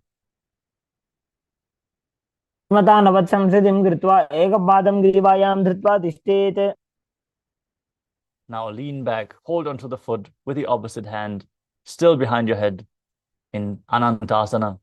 Visualize you are infinite, endless, eternal. उत्थानशयनी एकैकं Pai ग्रीवायां विन्यस्य Now roll onto the side. Repeat Ankushasana on the other side as you feel in complete control. उत्थानशित एकैकं पादं ग्रीवायां कुर्वन् The next asana is Yoga Nidra. As you lie on your back, lift your legs one by one up behind your head. Hold your hands behind your back as you gaze to the nose, visualizing Swamiji in your inner space. पादाभ्यां वेष्टयेत् कण्ठं हस्ताभ्यां पृष्ठबन्धनम् The next asana is Atma Ramasana. While laying on your back, raise your legs towards your head and wrap your hands around the legs. Interlace your fingers behind your neck and gaze to the tip of your nose while visualizing Lord Vishnu blessing you from within.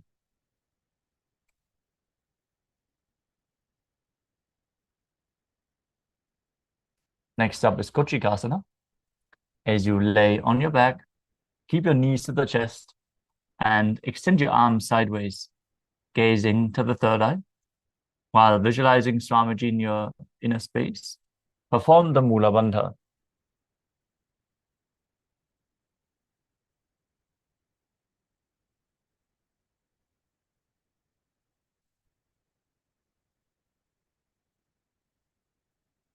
The next asana is Jatara Parivritti. This asana consists of 3 steps.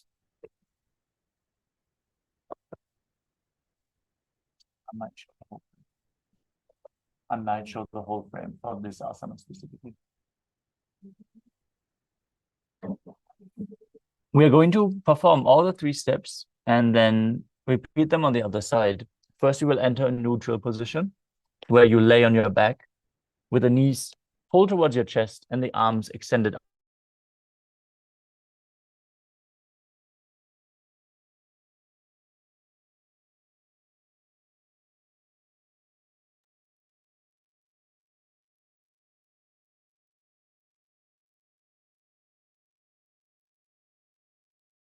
Then drop one knee to the side, to the ground, while extending the opposite leg straight down. This is the first step. In the second step, you bring both knees bent to the side. And in the third step, you extend both legs, hold onto the feet, and gaze away from the feet. परिवृत्य कुक्षिभागे त्रिधा हि परिकीर्तितः Now return to the neutral position. Drop the knee to the other side. Extend the other leg down. Bring both knees to the side. Extend both legs to the side and gaze in the other direction. परिवृत्य कुक्षिभागे त्रिधा हि परिकीर्तितः The next asana is Dviparapitam. Now lie on your back and bend your knees as you place your feet flat on the ground. Hold on to your ankles. As you lift your hips up, gaze to the nose and visualize yourself as sturdy as a bridge. Perform the Mudra Kumbhaka, where you exhale with the Jalandhara Bandha engaged while exhaling. Internally chant Om Nithyananda Paramashivoham.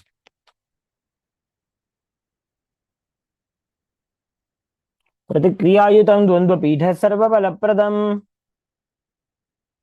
Next up is Paryankasana. As you lie on your back with the feet flat on the mat, bring your arms over your head to place your hands flat on the mat as well, with the fingers pointing towards your feet. Lift your entire body up off the ground as you visualize yourself being as sturdy as stone furniture. And internally, chant the Mahavakya as you breathe calmly through your nose in Sahadra Kumbhaka. Engage the Mula Bandha as you do so.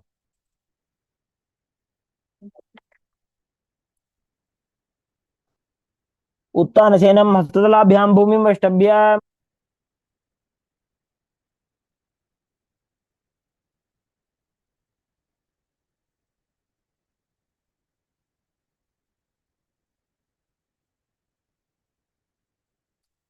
Next up is Shvotanasana.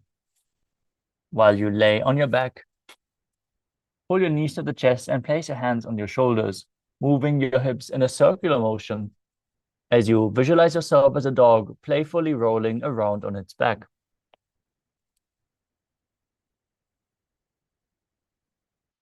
शरीरं संस्थाप्य जानुनी सम्मील्य नाभोवाणीज. Next up is the Viparita Karani. As you lay supine, raise your hips and legs up. Place your elbows and hands flat on the mat as you support yourself, balancing. Then start moving your legs round and round in a circular motion as you visualize Swamiji in your inner space and perform Jalandhara Bandha and Mula Bandha, breathing in Mudra Kumbhaka.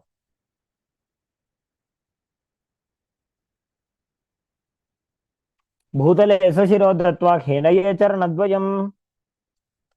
Now stop the movement of your legs. Be straight and stable while visualizing Swamiji in your inner space and Viparita Karani too. विपरीताख्या सर्वाधिव्याधिनाशिनी नित्यम् अभ्यासयुक्तस्य जाठराग्निविवर्धनी.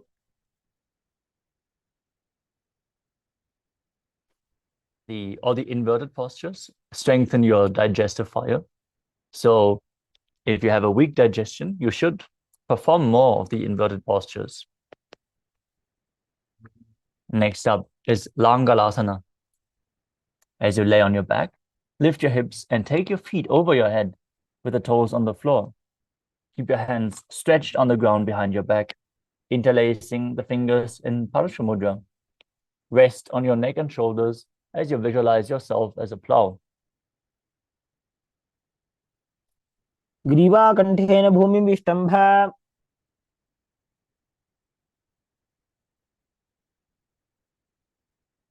The next asana is Saita Paschimottanasana. As you lay on your back with your legs over your head, hold on to the feet. Keep your arms and legs straight. This is one of the 84 different asanas revealed directly by Paramashiva himself. Perform Jalandhara Bandha and Mula Bandha while breathing in Mudra Kumbhaka. तानं शयित्वात् कुर्वीत शयितपश्चिमतानकम्.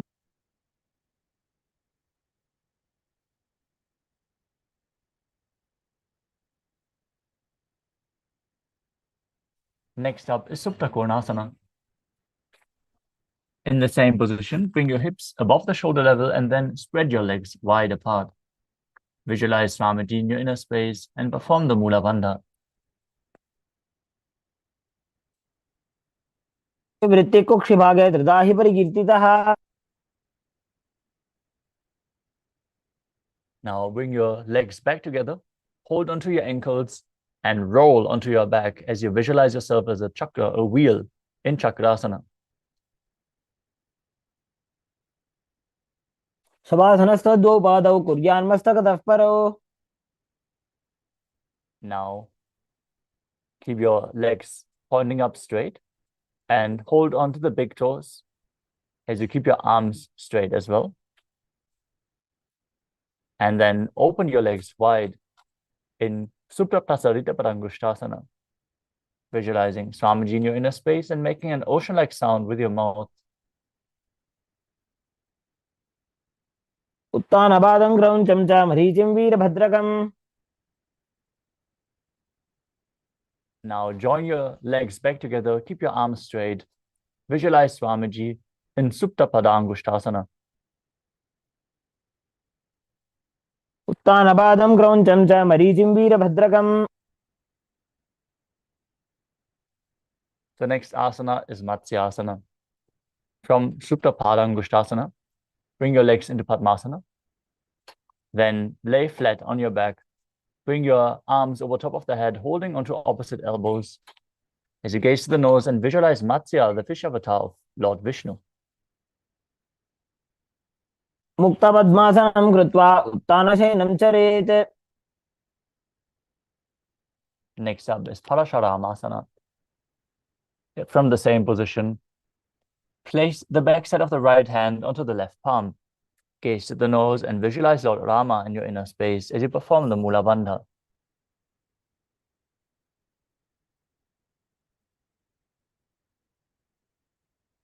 प्रथमकरे पद्मासन आछे सुधो सोवे भूपरि पाछे. The next asana is Sarvangasana. From the same position, lift your legs and knees up, supporting your hips with your hands, with the elbows on the ground. As you gaze to the nose, visualize Swamiji in your inner space. Breathe in Murcha Kumbhaka with Jalandhara Bandha and Mula Bandha engaged. अथवा क्षेत्र संक्षेपात् सर्वांगासनम् उत्तमम्.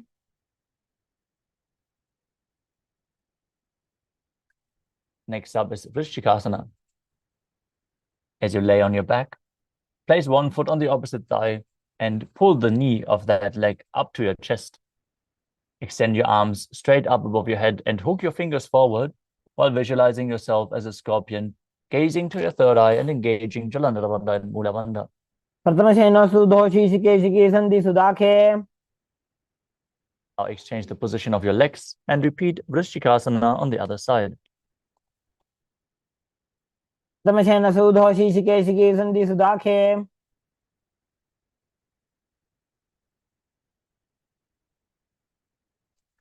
The next asana is the Vrishapadakshipasana. Now lie on your back, interlace your fingers around your neck in Parashu Mudra. Lift both feet off the ground, extend one leg and pull the other knee towards your chest. Now alternate the position of your legs again and again as you breathe calmly through your nose in Sahajra Kumbhaka, engaging the Mula Bandha. उत्तानशयनं कृत्वा अङ्गुलिभ्यः कन्द्रां बद्ध्वा. The next asana is Marottanasana. Now lie on your back and one by one, pull your knee to the ears. As you visualize Swamiji in your inner space, perform the Mula Bandha. स्वोत्तानवत् संस्थितिः कृत्वा जानुद्वयं पर्यायेन कर्णयोः संस्पृशेत्.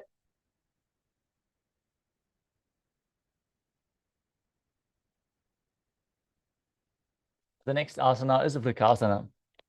While laying on your back, place the soles of the feet flat on the ground. Then stand up and sit back down as you visualize yourself as a wolf.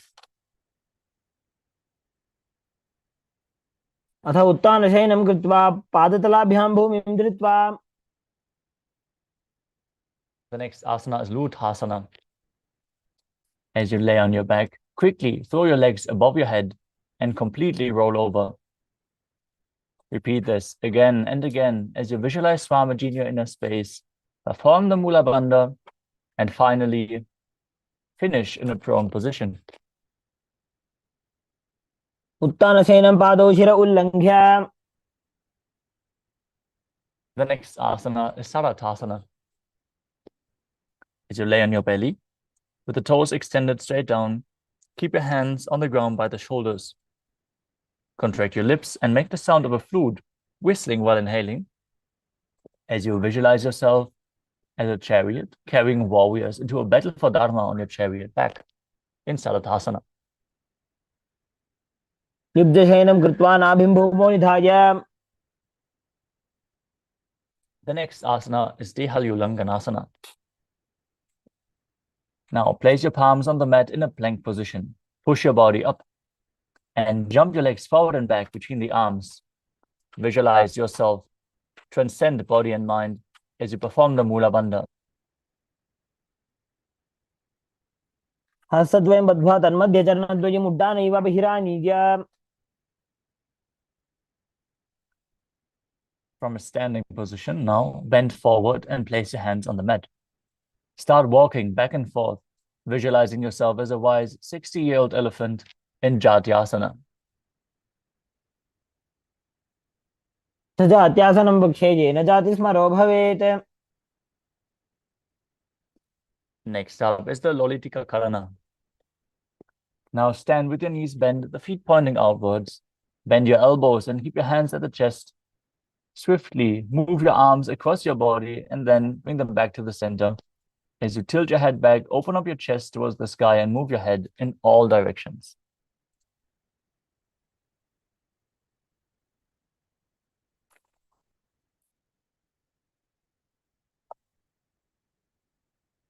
The next asana is Sarvasana. Now tie your feet with a rope, if you have a rope available, and then stand straight on the mat like a rod, keeping your arms at the side of your body with the hands touching your thighs. Visualize that your Kundalini, Devi, is raising and curling upwards around your body. As you breathe in Sahadra Kumbhaka, leading the prana along the spine, pushing it up by performing the Mula Bandha, internally chanting the Mahavakya, Om Nithyananda Paramashivoham. अथ सर्पासनं वक्षे वायुपाणाय केवलम्. Some yogis stand like this the whole night to awaken the Kundalini Shakti. By the grace of the Supreme Pontiff of Hinduism, just a glimpse of his Jnana Deeksha can awaken the Kundalini in our body. And we have the Shakti Pada and Shakti Nipada. So the Kundalini is awakened naturally. Now untie your feet if you tie them as we enter the next asana, which is Ushtra Sadhanasana. While standing, place all fingers on the mat and then stand on your hands. Hold onto the toes from the front and begin to move, visualizing yourself as a camel as you breathe calmly through your nose in Sahadra Kumbhaka.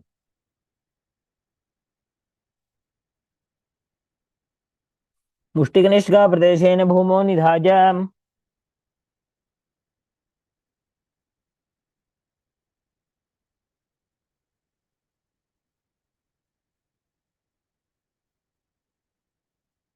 The next asana is Ashvasana. From the same position, hold on to the feet from the outside and start walking around on the mat while visualizing yourself as a horse. मुष्टिकनिष्ठा प्रदेशेन भूमौ निधाय. Next up is Kapota Nitakasana. Stand straight with your feet together, interlace your hands behind your back in Parasha Mudra and pull the hands down towards your calves. As you open up your chest widely, visualize yourself as a soaring bird diving headfirst. Perform the Mula Bandha as you do so. पादतले भूमौ निधाय पृष्ठभागेन हस्तौ जङ्घापर्यन्तं नीत्वा. Next up is the Talapushpaputam Karana. Now stand tall with the palms together, Namaskara Mudra. Gently bend the knees, keep the toes pointing outwards, and simultaneously open up your palms while leaning in one direction, raising the heels off the ground and lowering the waist and shoulder of the respective heel. Visualize you're holding a bouquet of flowers and offering it to Paramashiva.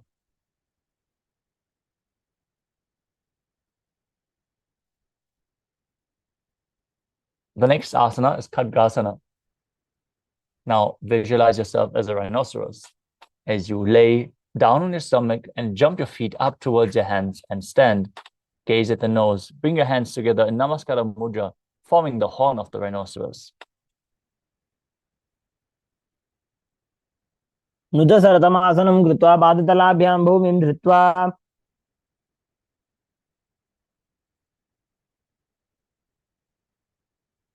Next up is Uttanottanam. As you sit down all the way or as low as you can to the ground, stand up and sit back down. Do this again and again. You can hold weights to intensify this asana. As you gaze to the nose, visualize Swamiji in your inner space and engage the Mula Bandha. पुनः पुनः उत्थातव्यम् असितव्यम् इति उत्थानोत्थानं भवति. The next asana is Musalasana. Stand up straight, raise your arms over your head and jump repeatedly as you visualize yourself as a mace. स्थित्वा ऊर्ध्वं बाहु नयेत्.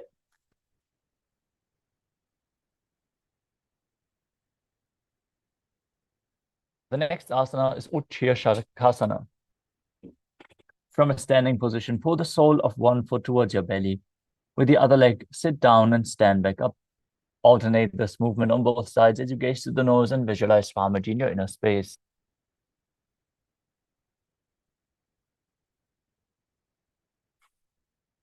एकैकं पादतलं कक्षो निधाय तिष्ठेत् उच्छीर्षकं भवति. Next up is the Parshvajanukarana. Now stand and keep one leg slightly bent with the toes pointing to the side. Bend and lift the opposite knee towards your chest, pointing the toes downwards.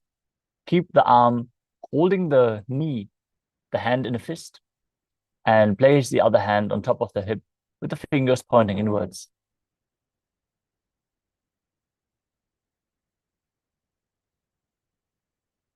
The next asana is Tandavasana. Now visualize yourself fiercely dancing as Lord Shiva as you stand on one leg with the opposite leg extended forward, holding weights if you want to intensify the asana. Then sit down and stand back up.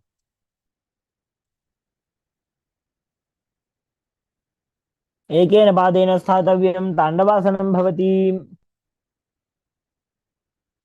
Next up is Brahmanasana. As you place the left foot on the opposite hip and stand erect on the mat like a rod, keeping the hands by the side, visualize Lord Brahma blessing you from within as you perform the Mula Bandha. ब्राह्मणासनमावक्ष्ये यत् कृत्वा ब्राह्मणो भवेत्. The next asana is Garudasana 3. Now stand tall and wrap the left leg over and around the right knee, tucking the left toes on the other side of the right calf. Simultaneously cross the left arm below the right and bring your palms together in Namaskara Mudra while visualizing yourself as Lord Garuda. अनगोर्मपीठं च संहस्गारुडमेव च. Next up is Ekavadasana. Now stand straight on the right leg with the left foot on the opposite thigh. Keep your hands relaxed by the knees as you visualize Swamiji in your inner space. क्षाङ्घ्रिं वामपादस्य जङ्घोपरि निधाय च. The next asana is Dhruvasana, the pole star posture. Now stand on the right leg, hold the big toe of the left foot and straighten it out to the side. As you rotate your body quickly on the standing leg, visualize yourself as a North Pole star.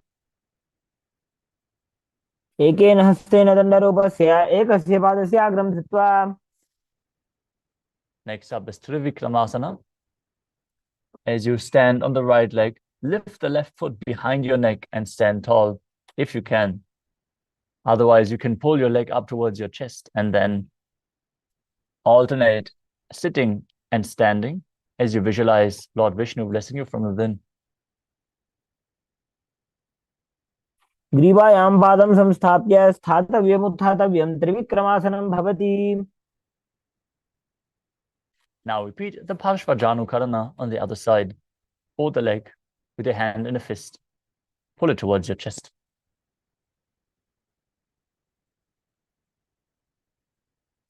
Now visualize yourself fiercely dancing as Lord Shiva as you repeat Tandavasana on the other side.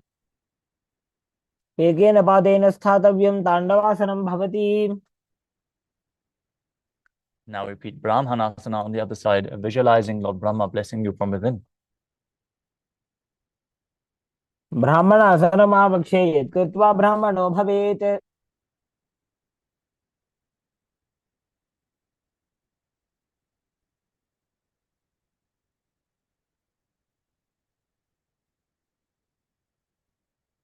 Now repeat Garudasana 3 on the other side. As you visualize yourself as Lord Garuda, intertwine your arms and legs. उत्तानकूर्मपीठं च सिंहस्गारुडमेव च. Now repeat Ekapadasana on the other side, with the feet on the opposite hip, hands relaxed by the knees, visualizing Swamiji in your inner space. दक्षाङ्घ्रिं वामपादस्य जङ्घोपरि निधाय च. Next up is Dhuruvasana, the pole star posture on the other side. Hold onto the big toe as you rotate on the other foot, visualizing yourself as the North Pole star. केन हस्तेन दण्डरूपस्य एकस्य पादस्य अग्रं धृत्वा. Now bring the other leg behind your neck and sit down and stand back up. As you repeat Trivikramasana on the other side, again, pull the foot towards your chest. If you can't, bring it behind your neck. You can hold on to an object for stability if you need. ग्रीवायां पादं संस्थाप्य स्थातव्यम् उत्थातव्यं त्रिविक्रमासनं भवति. Next up is Samana Kakarana. Now stand with the feet close together, the toes pointed slightly out, and keep both hands to the sides of your body. Feel the retained prana flowing through your body, the Kundalini Shakti activated by the yoga practice.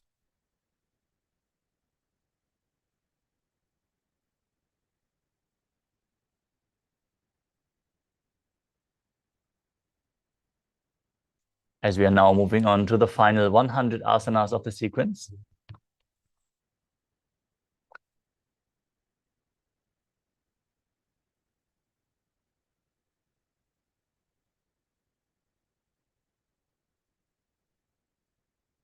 The next asana is Gorak Anjali Asana.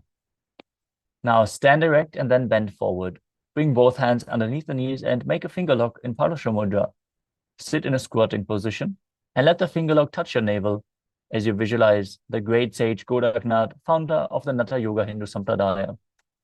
Perform the Jivachala Kumbhaka, which is inhaling deeply and then moving the retained prana throughout your body in an upward and downward direction and through your limbs, just by the force of your will, along with your mind. Perform the Mula Bandha and internally chant the Mahavakya, Om Nithyananda Paramashivoham. प्रथमहि उभो होए बाहुरी नीचोपनि होवे. Next up is Kanchi Asana. Now insert your hands between the thighs and calves, then wrap them around as you interlace your fingers behind your back. Squat down and keep your chest upright as you visualize Swamiji in your inner space.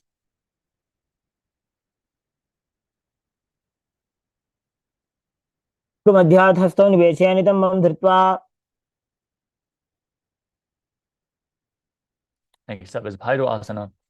As you bring the feet together, sit in a squatting posture with the heels touching your perineum. Hold the hands at the back in Purusha Mudra. Sit upright and gaze to your navel while visualizing Bhagavan Kala Bhairava, the Lord of Time.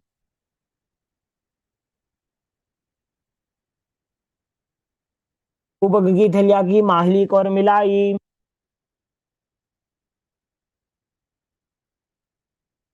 The next asana is Varahasana.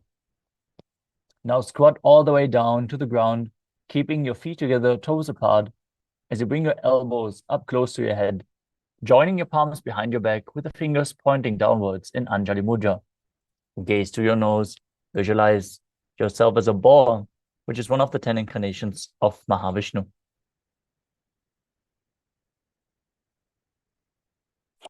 पागदली की माहिली को मिलाई फना पानी उकड़बई से. The next asana is Priphitasana. As you hold on to the big toes in Prana Mudra, bring your hips to the same level as your knees. Visualize Swamiji in your inner space and perform the Mula Bandha as you do so. पार्श्वनिधौ सम्मील्य स्थित्वा. The next asana is Bakasana. Now place your hands on the mat, fingers wide, And then place your knees onto the back of your arms. Lean forward and lift your feet off the ground while visualizing yourself as a crow as you move your prana within your system freely in Jiva Chala Kumbhaka. ताभ्याम अवनिमवष्टभ्याम.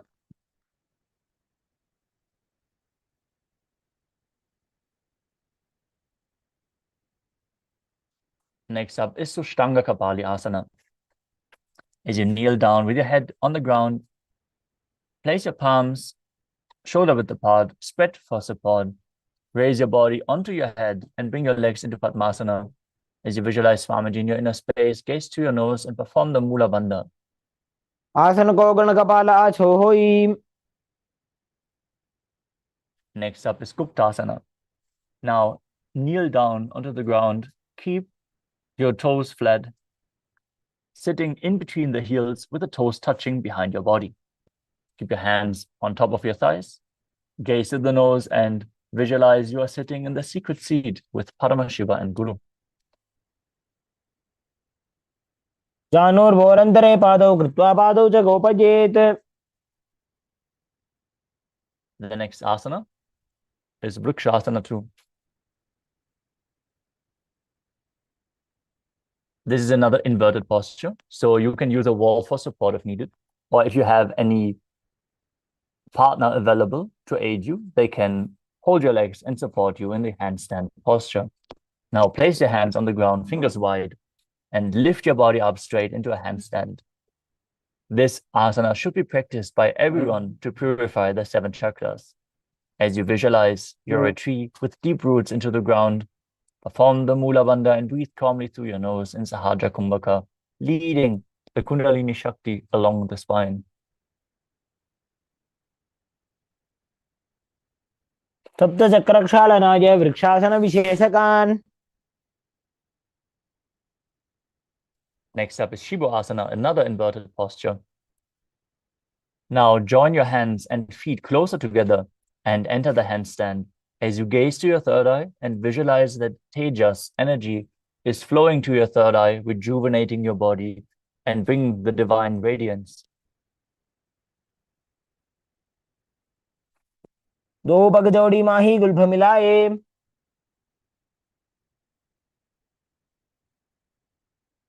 Now place your hands on the ground, shoulder width apart, and step your feet back into a plank position. Then lower your body down to the mat and push it back up again and again as you visualize yourself as a fish in Matsya Asana too. जशयनं कुर्वरो पार्श्वभागायाम् ऊर्ध्वकृत्य. Next up is Sarapasana too. As you lay prone on your belly, keep your hands on the hips and then lift your chest to the left and right while visualizing and moving your body like a snake. निद्रिशयनं कृत्वा हस्तौ नितम्बं संस्थाप्य. The next asana is Niralambanasana. As you lie prone on your belly, keep your hands in Padma Mudra, holding onto the shin with the elbows on the ground in front of you. Keep your legs straight, toes pointed together. Feel self-supported and completely independent as you perform the Mula Bandha.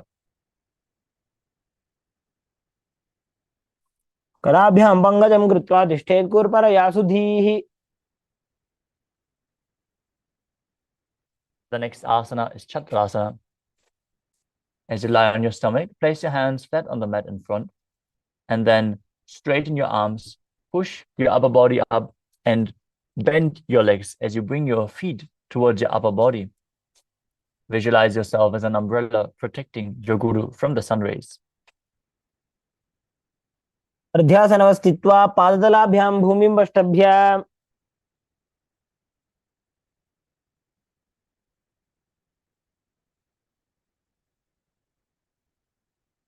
The next asana is Vajrasana. As you sit on your knees with the tops of the feet flat on the mat, bring your butt onto the heels and stretch your arms out in front, placing your palms on the ground and your forehead on the ground as well. Gaze to the nose and visualize yourself as Vajra, the weapon of Indra, symbolizing your indestructibility. इदानीं गर्भिणीनां योगाभ्यासो यथा लघु. The next asana is Meshasana. Now place your hands on the ground and push your hips up high into Gajasana. Then alternate striking the ground with your hands while visualizing yourself as powerful as a ram. गजासन संस्थितो एकैकं बाहुं भूमौ ताडयेत्.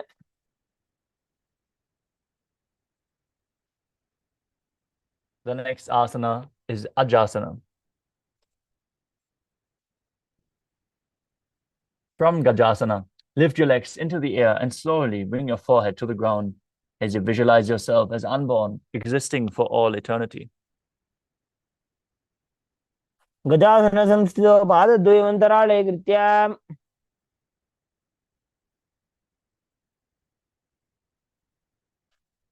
The next asana is Tanantarasana.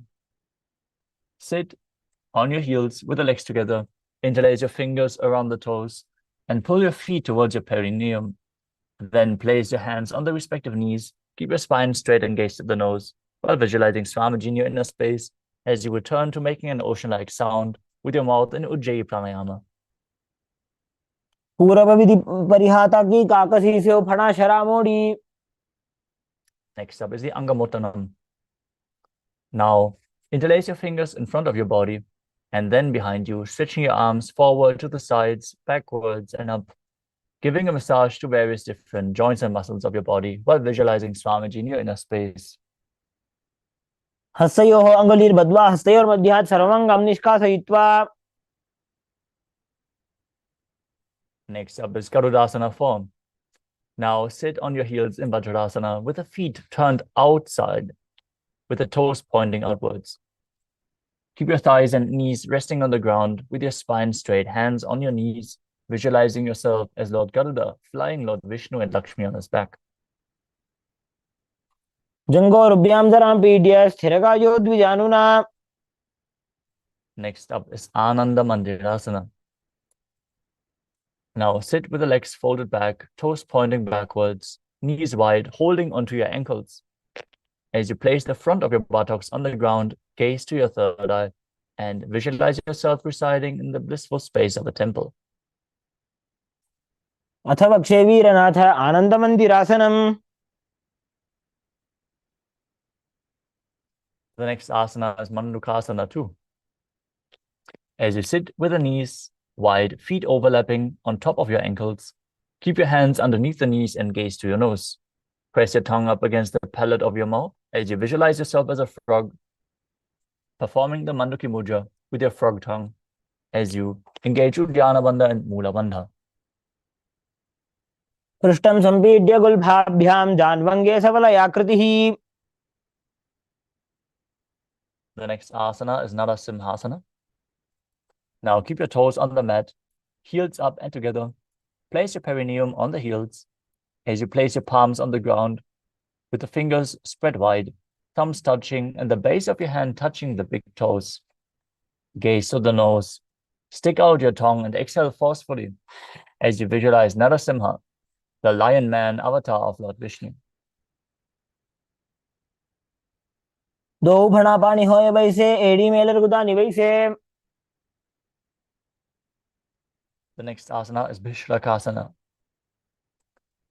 As you sit on the toes and place your perineum on the heels, with the heels raised off the ground, separate your knees, place them on the ground, make a hollow of your palms, place it over your mouth as you keep your thumbs under the teeth and close your lips. Inhale through the right nostril and exhale through your mouth in Vishraka Pranayama as you gaze to the nose and visualize yourself as Devi, victorious over any and all minuscule fears you might have. दो पगां की एड़ी जोजी गोड़ा फनो बान बनी होई. The next asana is Makadasana. As you keep the soles of the feet together, top of the feet on the ground, sit on your heels and bend your elbows, bringing the fingers to your armpits. Imitate as if you were a monkey scratching itself. Visualize yourself as a playful monkey as you gaze to the third eye and perform the Mula Bandha. दो पगदली संपुट आने तिनकी पृष्ठि भूमि पर इठाने.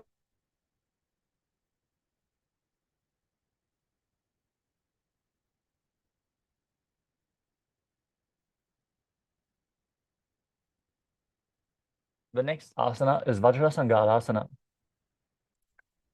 As you stand on your toes with the soles of the feet together, sit on top of the heels with the knees wide and off the floor. Hold onto your elbows behind your back as you gaze to the nose and embody a diamond-like strength for yourself and your Sangha, your spiritual community. प्रथम बना पानी हो बैसे दो एड़ी गुदा निवैसे. The next asana is Kanjanasana. Now keep the toes down, ankles crossed behind, and sit on your heels. Place your palms on the mat to the sides. As you gaze to the tip of the nose, visualize perfect health beyond any and all physical or mental ailments. Perform Uddiyana Bandha and Mula. खञ्जनासनम् आवक्षे यत्कृत्वा सुस्थिरो भवेत्. Next up is Kurmasana. With the toes flat, cross your feet and place the perineum onto the back of the heels. Keep your knees wide on the floor, rest your hands on the knees, and make your upper body stiff like the shell of a turtle as you gaze to the nose and visualize yourself as a turtle, having a stable body and mind to live for centuries. गुल्फौ च वृषणस्याधो व्युत्क्रमेण समाहितौ. The next asana is Yogasana.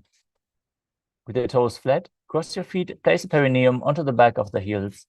Gaze to the nose, relax your upper back as you visualize Swamiji in your inner space. गुदं नियम्य गुल्फाभ्यां व्युत्क्रमेण समाहितः. The next asana is Vijogasana. As you stand on the knees, cross your ankles behind with the feet near the opposite knee. Hold your calves with the fingers inside and the thumbs outside as you gaze to your third eye and visualize a space of eternal oneness, Advaita, with your Guru. गोड़ा वामो उभय होई गोड़ा आड़ा राखे दोई.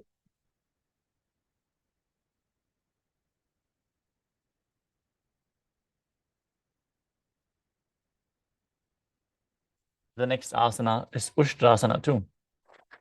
In the kneeling position, bend backward, hold your ankles with your hands, and keep your arms straight, pushing your hips forward, tilting your head back as you visualize yourself as a camel. मेरुदण्डग्रन्थिदाढ्य संविपादैः पुमान्. Next up is Jatyasana too. With your heels together, hands on the soles of the feet, slowly lean back. Bring your elbows to the mat, followed by the back of your head. Gaze to the nose and experience yourself as a lotus blooming. दो एड़ी संपुट करे 16 मूल त्वारित निधरे. The next asana is Viratasana. As you sit on the knees with the thighs and calves together, lean back and touch your back to the ground, then rise back up. Do this again and again. You can use the support of your hands if needed as you gaze to the nose and visualize the healing and liberation of all causal, subtle forms of your body. जंगा पृष्ठभूमो निधाय जंगोदरयोः ऊरुनि संस्थाप्य.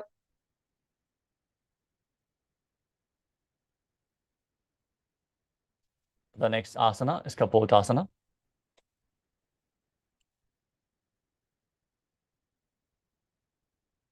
From Viratasana, raise your hips even higher. Bring your forearms on the mat and hold the back of the heels. Bring your head in between the feet and visualize yourself as a beautiful dove as you perform the Ujjayi Pranayama, making an ocean-like sound with your mouth. मेरुदण्डग्रन्थिदाढ्य संविपादैः पुमान्. The next asana is Varasana. As you stand upright on your knees with the toes tucked, hold your arms with opposite hands and gaze to the tip of your nose. As you enter the boon-fulfilling posture, receive your boon from Paramashiva. Internally chant Om Nithyananda Paramashivoham as you embody the principle of Sohamasmi. जानुनि भूमौ संस्थाप्य हस्ताभ्यां बाहुपरस्परं धृत्वा. The next asana is Varahasana too. As you keep your knees together, toes tucked, lean forward and bring your elbows to the mat with your hands holding your head. Rest your hand on your hands and place your butt on the heels as you visualize yourself as Varaha, the boar avatar of Lord Vishnu. सूर्यं चन्द्रं भेदनानि आसनानि निकथ्यते. Next up is Mundasana. Now kneel down, place your elbows on the mat, shoulder width apart, and interlace your fingers as we enter another inverted posture. Get support if you need it. Now place your head on the mat, support it, holding it with your hands as you walk your legs forward until your hips align. Raise your legs up straight and be stable. Gaze to the nose and visualize yourself as a lob tree as you breathe calmly through your nose in Sahajra Kumbhaka in Mundasana. अधो मुण्डासनं पक्षे सर्वेषां प्राणिनां सुखम्.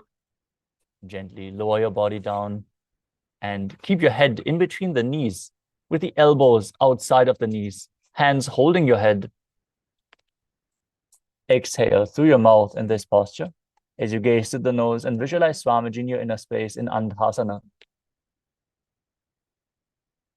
प्रथम भगदली समटहरावे कोरमा हिली उभे मिलावे.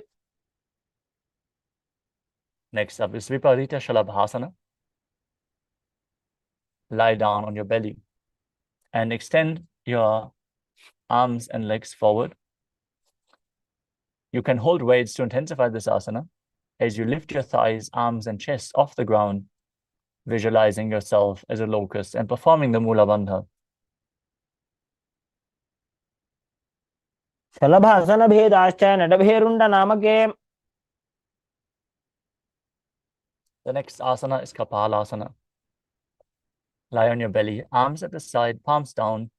Place your forehead on the ground and lift your legs up as you visualize a skull, representing the mind with purified thoughts and the strong will to attain enlightenment. बालं भूमौ निधाय ऊर्ध्वं पादौ नयेत्.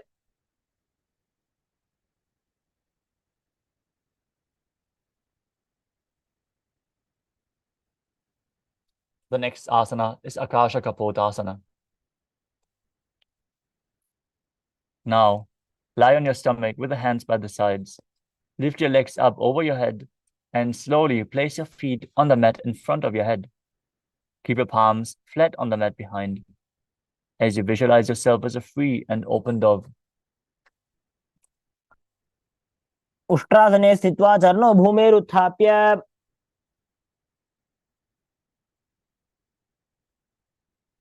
The next asana is Chatakasana. As you sit on your knees, bring the chest down so your navel touches the knees and keep your hands flat on the mat, forearms on the ground. Be sturdy as you visualize yourself as a sparrow.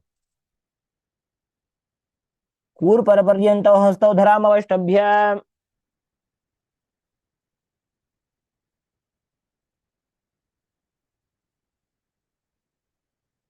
The next asana is Vrishchikasana too. Now kneel down, hands and elbows on the mat, and then raise your legs. Bend your back and touch your feet onto your head if you can. Lift your chin and hold this position as you visualize yourself as a scorpion.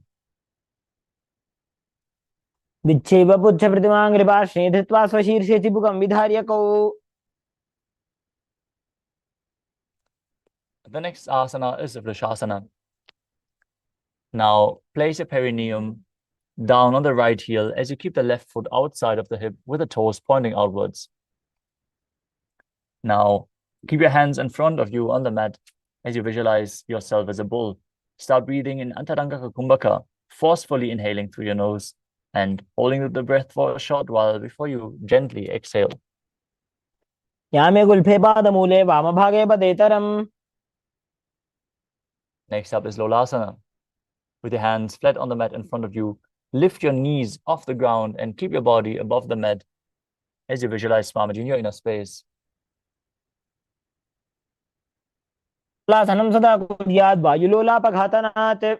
From Lolasana, place your perineum onto the opposite heel as you repeat Vrishasana on the other side, visualizing yourself as a bull.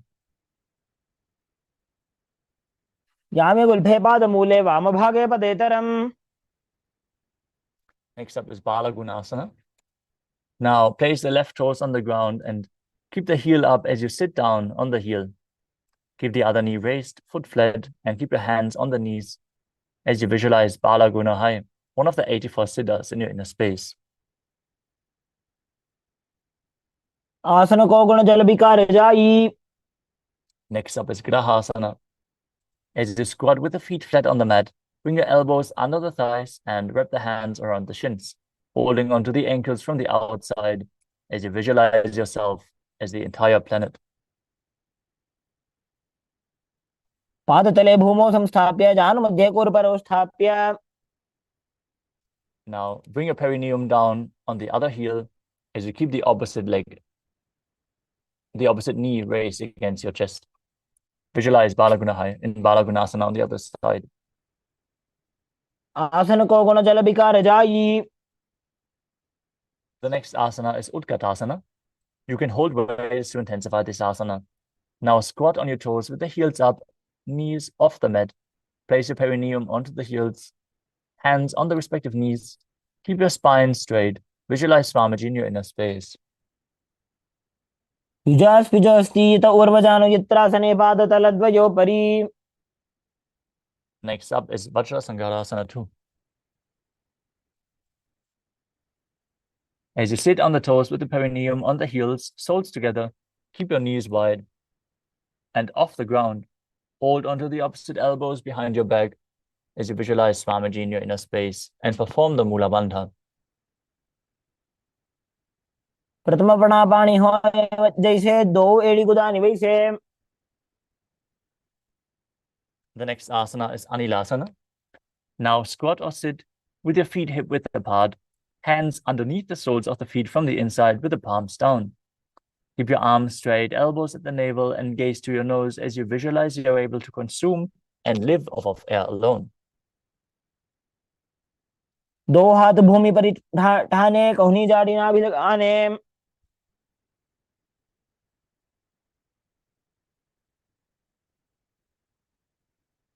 The next asana is Padukasana. Now place the back of your hands onto the mat with the fingers facing towards your body and step onto your hands, wrapping your hands around the feet like a shoe. Start walking around and visualize yourself wearing padukas, walking across India. हस्ततलयोः पादतले कृत्वा.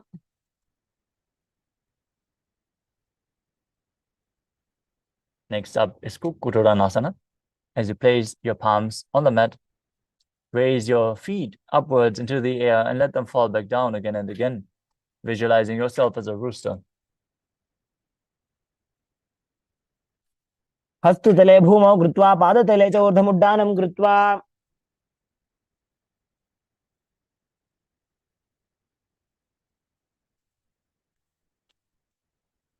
The next asana is Viparita Nrityasana.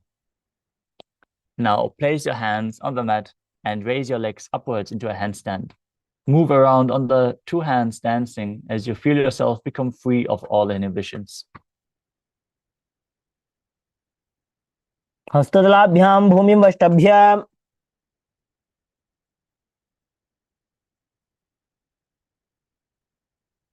The next asana is Kunjarasana. As you separate your feet, place one palm down to the mat with the arm straight. Bring the opposite hand to the head. Be stable as you visualize Swamiji in your inner space. वक्षे Mahadev कुञ्जरासनमुत्तमम्. Now bring the other hand down. Repeat Kunjarasana on the other side. अथ वक्षे Mahadev कुञ्जरासनमुत्तमम्. Next asana is Kadambasana. Now sit on the ground with your feet flat and the heels close to your body. Hold the respective ankles as you lift your feet off the ground and visualize yourself as a Kadamba tree, a pious tree that promotes a long life. पार्श्वभ्यां भूमिं वष्टभ्य हस्तद्वयेन गुल्फौ धृत्वा. The next asana is Bhavana Muktasana. As you sit with the heels at the perineum, hold your knees with your hands and pull them against your chest. Visualize that any excess vata is being released from or balanced within your system. Perform the Mula Bandha as you do so. द्वयोस्तु पादयोः पाणिं लात्वा स्वस्वनितम्बके. The next asana is Chakorasana. As you sit and lift one leg behind your head, place both hands flat on the mat and extend the opposite leg up with the knees straight. You can bring the leg over top of your shoulder if you can get it behind your head, and then lift your body off the mat, visualizing yourself as a powerful source of energy as you gaze to your third eye. पूर्वतानं चतुष्पादपीठं वज्रासनं तथा. Next up is Dhanurasana 2. As you sit on the ground, hold the big toes in Prana Mudra. Keep one leg straight and pull the other foot towards your ear as you visualize yourself as a bow. पादाङ्गुष्ठौ तु पाणिभ्यां गृहीत्वा श्रवणावधि.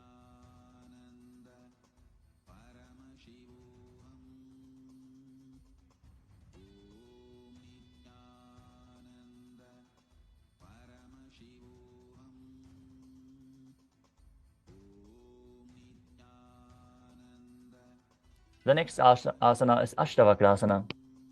Now lift the left leg over top of the left shoulder. Bring the right foot across and hook it on top of the left foot. As you lean forward and down while extending the legs out to the side, lift your head up and chest, find balance and visualize yourself as a flying crane.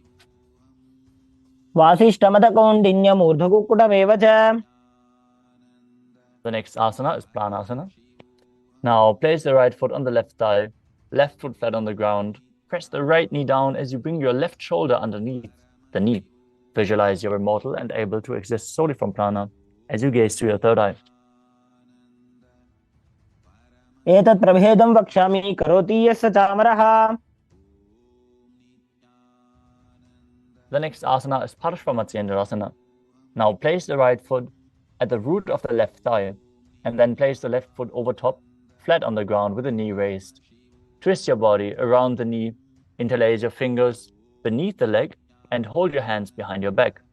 Gaze to your third eye as you visualize Matsyendranath, the master of Hatha Yoga. पार्श्वाभ्यां धृत्यते यास्तो पार्श्वमत्स्येन्द्रमुत्तमम्. The next asana is Chakorasana. Now repeat Chakorasana on the other side with the leg behind your neck, lifting your entire body up while visualizing yourself as a powerful source of energy. पूर्वतानं चतुष्पादपीठं वज्रासनं तथा.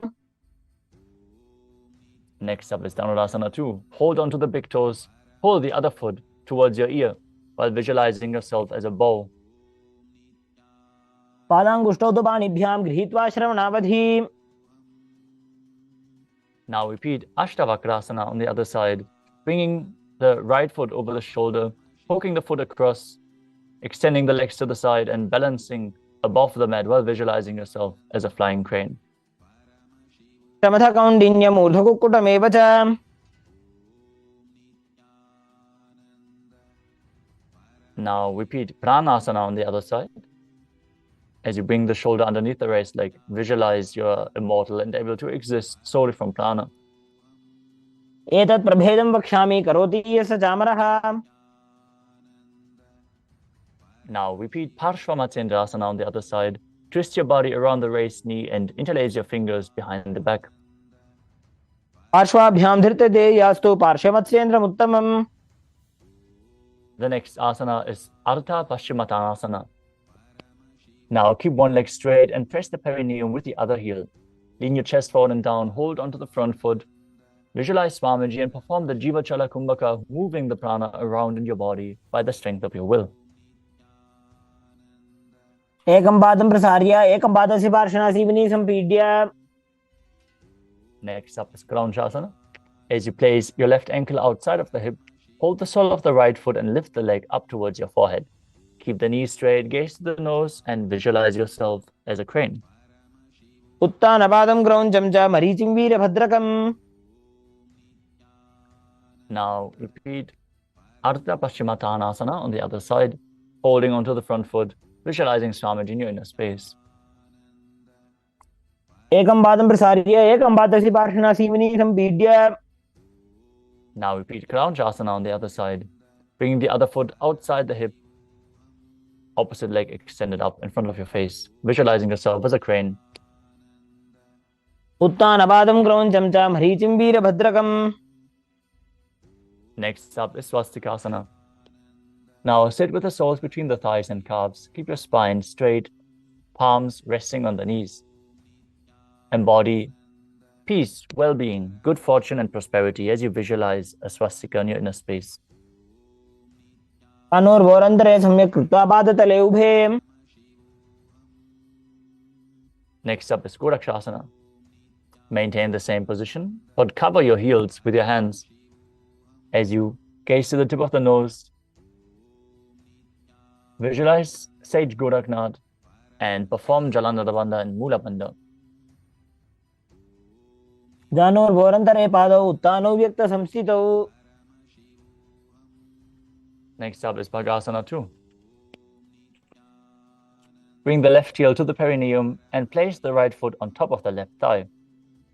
Now, gaze to the third eye, perform the Mula Bandha and visualize Swamiji in your inner space as you meditate on Arihanta, the enlightened one, as you enter the Shanmukhi Mudra, closing all the five senses, the mouth with little and ring finger, the nose with the middle finger, the eyes with the index fingers, and the ears with your thumb as you exhale fully. वामपार्श्वोक्तं संस्थाप्य. Next up is Yogasana 2. Now place your feet on top of the opposite knees. Place your hands on the ground beside you with the palms facing up.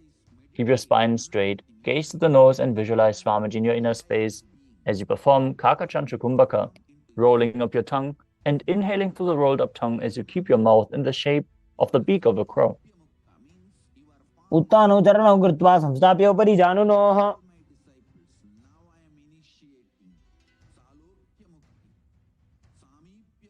Next up is Urdhva Kukutasana.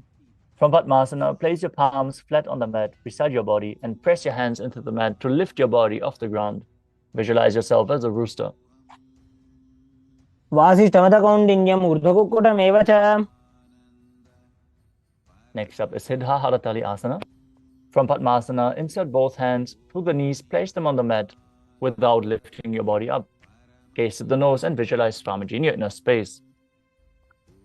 प्रथम पद्मासन को करे हस्तदो वो गोड़ासन जिधरे. Now press your hands into the ground and lift your body up as you visualize yourself as an elegant swan and gaze through your nose in Hamsasana. स्थित्वा स्कन्धपर्यन्तं ऊरोनि नीत्वा.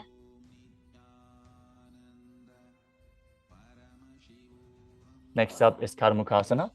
From Padmasana, place your hands between the thighs and calves. Lean forward and push your hands behind your back as you interlace your hands behind. Bring your forehead to the ground and visualize yourself as Lord Shiva's bow in Karmukasana.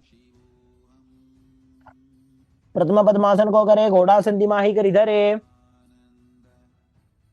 Next up is Kurmasana 2. Sitting in Padmasana, interlace your hands between the thighs and calves and hold on to your neck with your hands as you visualize yourself as a turtle, having a stable body and mind to live for hundreds of years in Kurmasana 2.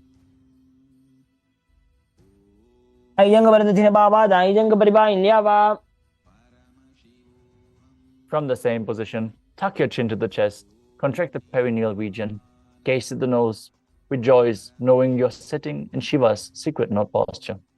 Granthi Bhedasana. अधवक्षे Neelkanth ग्रन्थिभेदासनं Shubham.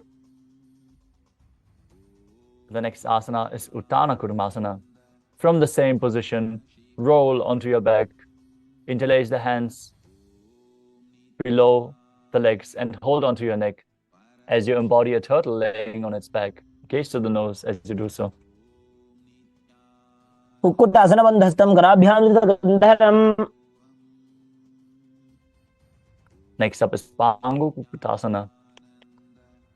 Now sit in Padmasana and place your both hands between the gap of the thighs and calves. One hand on the ground, pushing your body up off the mat as you hold onto the wrist of the hand. Gaze forward as you visualize yourself as a rooster. कुक्कुटासने स्थित्वा एकेन हस्तेन अन्यस्य निबन्धं धृत्वा. Now place the other hand on the ground and lift your body up. Repeat Pangu Kukutasana on the other side. कुक्कुटासने स्थित्वा एकेन हस्तेन अन्यस्य निबन्धं धृत्वा. Next up is Gridrasana. From Padmasana, place your elbows on the toes, interlace your fingers in Parashamudra. Place your chin on the knuckles and your thumbs to the throat as you visualize you have gone beyond all greed and covetous. तानोर्वोरन्तरे पादौ उत्तानो व्यक्तो संस्थितौ. Next up is Padmasana 3. As you sit in Padmasana, place one hand over the other with the palms facing upwards. Keep your spine straight, gaze to the nose, visualize Swamiji and engage all three bandhas. उत्तानौ चरणौ विधाय विधिवत् शक्ति स्थितौ योगिरात्. Next up is Padmasana 4. Place your hands on the knees, gaze to the nose and visualize Paramashiva in your inner space. एतत् पद्मासनं कुर्यात् प्राणवायु प्रसिद्धये. Next up is Karmakasana 2. Keep the left hand on the left knee and hook the right hand, index and middle fingers around the big toe. Move the big toe round and round as you pull your elbow back as if you're pulling a bowstring. Visualize yourself as Pinaka, Lord Shiva's bow.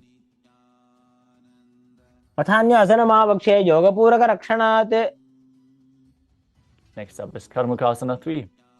Now cross your hands behind your back and hold onto the big toes in Prana Mudra. As you gaze to the nose, visualize yourself as Pinaka, Lord Shiva's bow. कार्मुकासनमाक्षित्य उदरे पूरयेत् सुखम्. Maintain the same position. As you raise your chest up, gaze to your third eye and visualize yourself as the action of Paramashiva's third eye, destroying anything you come across. Asana. ऊरुभ्यामूरे स्थाप्य पादयुग्मं प्रयत्नतः. From the same position, roll onto your back. Hold onto the big toes if you can. Otherwise, just lay on your crossed arms behind your back. Gaze to the nose and visualize yourself as a snake in Nagrasana. प्रथम पद्मासन कोठाने दोगुहादपाछाने आने. Next up is Kandukasana. Now free your legs from Padmasana. Hold your knees to the chest. Embrace your legs as you interlock your fingers in Parashamudra. Bring your head to the knees with the feet lifted off the ground, squeezing your body into a ball. Breathe calmly through your nose in Sahaga Kumbhaka. आसने स्थित्वा हस्तपादान् निष्कृष्य. Now place your feet on the ground, interlock your fingers behind your neck, and lay on your back.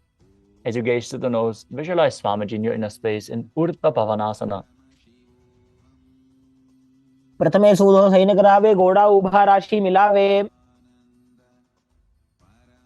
Now place your upturned palms underneath your heels and push your hips up, visualizing yourself as a powerful alpha ape as you breathe in Mudra Kumbhaka with Jalandhar Bandha and Mula Bandha engaged. Marakata Pitasana. उत्तानसेनं पादतले उत्तानहस्तयोः स्थापयेत्. Now place your hands at the hips and raise your hips up, supporting your hands with the elbows on the ground. Your elbows should bear the weight of your body. Gaze to the nose and visualize Swamiji in your inner space as you perform Jalandhar Bandha and Mula Bandha. जङ्घोरो बलहीनश्चेत् उत्तानशी बीटकम्. The next asana is Narakasana. As you lie supine, raise your hips and legs up. Bring your hands flat to the ground, supporting your body, balancing in this position as you visualize yourself blissfully traversing Naraka Loka unscathed. ग्रीवाकण्ठेन भूमिं विष्टम्भ. Next up is Tiryanokasana. Now bring your hands to the lower back, elbows down to the mat. Slowly angle and lower your legs. As you keep your core engaged, visualize yourself as a boat crossing the ocean of samsara. नौकावत् स्थित्वात् ऊर्ध्वं पादाग्रद्वयं नयेत्. The next asana is Dvajasana. Now keep your upper back on the mat. Raise your legs up vertically. Place your hands back to the mat. Be straight. like a flagpole as you visualize yourself as the Kailasa flag, respected across all nations. तिर्यन्नौकावते ग्रीवा पृष्ठकोर्परैः भूमिं वष्टभ्य. Gently lower your body down. Be completely flat. Perform the Shakti Chalan Mudra, pulling the Kundalini Shakti up along the spine all the way to the Brahmarandra. Unclutch from any micro movements of the body and mind. As you visualize your body is dead, and Swamiji, the Supreme Pontiff of Hinduism, is liberating you. In Mritasana, as you chant the Mahavakya, Om Nithyananda Paramashivoham. उत्तानं शववद्भूमौ शयनं तोषवासनं शवासनं श्रान्तिहरं चित्तविश्रान्तिकारकम्.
Slowly return to your physical body.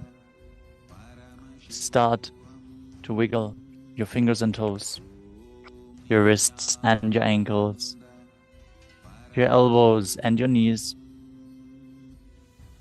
As you pull your knees to the chest, rock your body from side to side, and slowly return to a comfortable seated position. Congratulations! You completed the Dvitiya Vinyasa Krama, all 308 asanas. We are now going to have the power manifestation session. So stay tuned. But for now, let us close the session with the Purna Mantra. Sit straight with your head, neck, and spine in a straight line. Hands in Atmanjali Mudra in front of your heart center. Close your eyes. Take a deep breath. Visualize Swamiji in your inner space as we chant the Purna Mantra together. Om Purnamadah Purnamidam Purnat Purnamudachyate Purnasya Purnamadaya Purnamevavasishyate. Om Shanti Shanti Shanti. Harihi Om Tat Sat. Sarvam Bhagavat Shri Nithyananda Paramashiva Padukarpanamastu. Om Nithyanandam. Thank you all. Nithyanandam.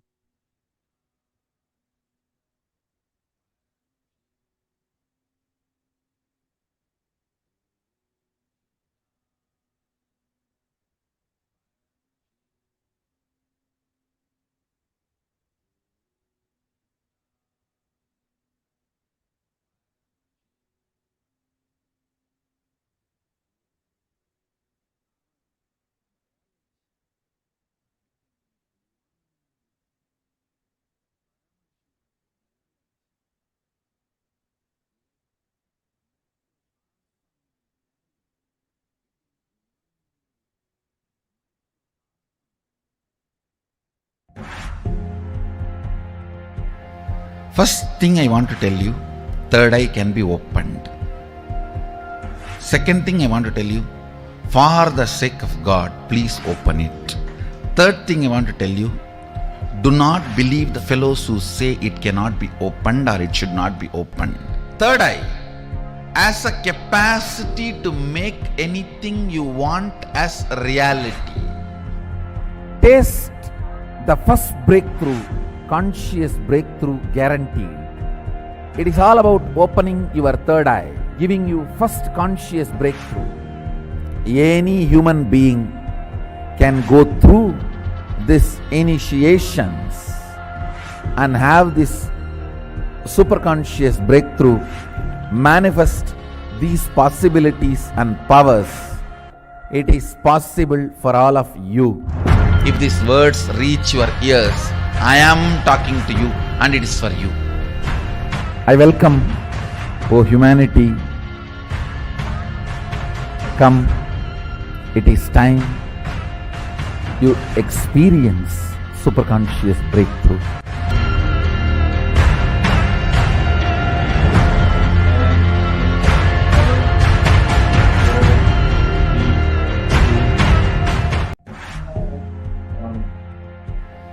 First thing I want to tell you, Nithyanandam Paramasugadam Kevalam Jnanamurtim Dvandvatitam Gahana Sadrusham Tattvamasyaadilaksham Ekam Nityam Vimalamachalam Sarvadi Sakshi Bhutam Bhavatitam Trigunarahitam Sadgurum Tam Namami.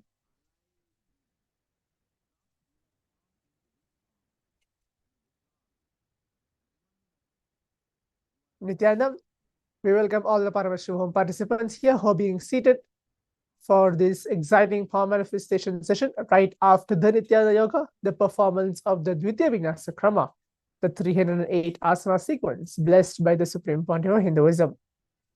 Now, let us all get ready. We're going to be manifesting the powers for the next 21 minutes. In today's power manifestation, we're going to be looking into the power of manifesting through the third eye, reading and seeing with our eyes completely blindfolded. So requesting all the participants to please be seated. Please turn on your cameras as we're going to begin with the power manifestation.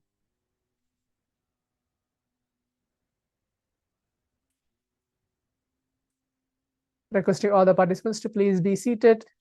I can see many of them have gone to maybe change their clothes after the Nityananda Yoga. Please be seated now.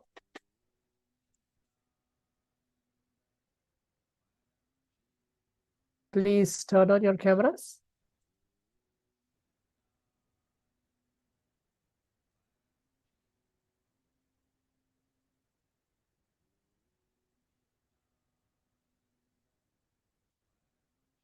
We're going to be manifesting the power of seeing through the third eye today. As yesterday we were manifesting colors blindfolded, today we're going to take it a little more higher than that, but it's going to be even more simple, trying to make every one of us to be in the space of oneness and manifest the powers of Paramashiva. So please be seated as we're going to enter to the exciting power manifestation today.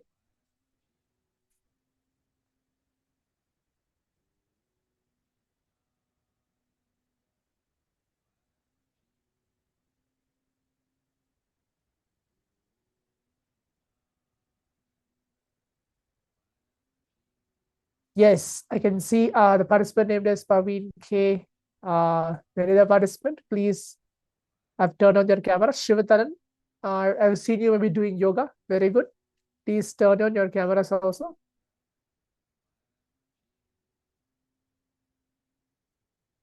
Okay. Chaikun, Junzo, Nitya Bhakta, Vinod Ishana, please turn on your cameras as well. Chinli, that's good to see everybody here for this power manifestation.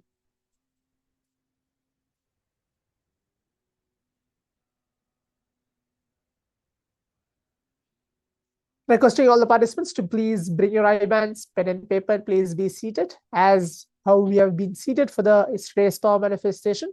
We are going to be manifesting many more extraordinary powers throughout the day. This is going to be just the beginning of the power manifestation today. So please bring your IBANs, pen and paper, please be seated. If you don't have an IBAN, even just a piece of a cloth, it's fine. Please bring something to blindfold yourself and please be seated for this power manifestation. Do not blindfold yourself now. Just make sure you're just being seated.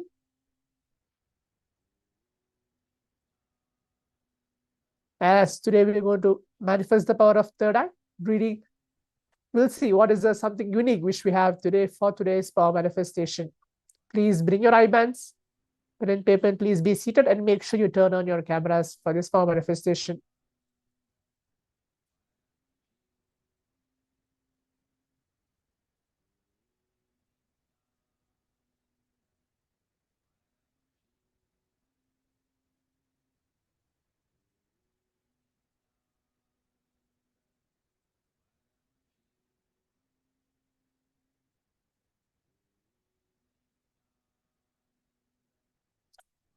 As the Supreme Pontiff of Hinduism, Swamiji very beautifully tells that every single power manifestation in these Paramashivoham sessions, which we are guided, blessed, and made manifested, every single Bhava Samaya Darshans which we got every day. Maybe yesterday, all the participants have received the Lingodbhava Bhava Samaya Darshan, and the day before was the Gajamukha Ganesha Anugraha Bhava Samaya Darshan, which we had. Swamiji coming physically in the two-way video conferencing, gracing us, granting all our boons, prayers, just by sitting and looking at him. That's what they meant by being in the space of oneness with the avatar, with Swamiji himself. And right after those beautiful darshans, we are having the power manifestation, experiencing, manifesting the powers of Paramashiva. That was very beautiful sessions which we had for the past 2 days. Today is going to be similar to that, but we're going to connect with Swamiji by chanting the Mahavakya, Om Nithyananda Paramashivoham, within our inner space, to see how the power manifestation happens within all of us. Again, as a reminder, all these pramanas, the scriptural reference, the first which I'm going to recite now and tell to all of the participants out here, is the Shastra Pramana, the scriptural reference directly revealed by Bhagavan Paramashiva himself, Lord Shiva, from the Vedas and Agamas, the Vijnana Bhairava Tantra himself. These verses are directly revealed from Bhagavan Paramashiva, mentioning that this power manifestation, to be more specific, the power of third eye is there more than 60,000 years ago.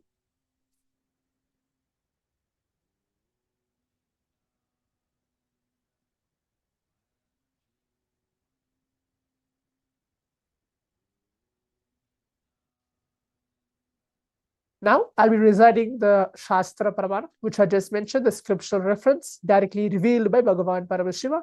I'll be telling the translation even for that verse, and then let us all get ready for the exciting power manifestation today. Kapala antarmano nyasya tishtanmilitalochanaha kramena manaso dhadyad lakshayed lakshamuttamam. The translation goes, by fixing the mind on inner space within the crown center and sitting stably without any movement, having the eyes closed in succession, by the stability of the mind and inner space, through the power of the third eye, one directly sees the ultimate goal, Lakshyam, by having vision beyond the sight that reveals any object or place, attaining the space of oneness with the source, Paramashiva himself. For all of us, the Supreme Pontiff of Hinduism, Swamiji. So this is the Shastra Pramana which I've just recited, the verse and the translation for it, for this power manifestation, the power of third eye today.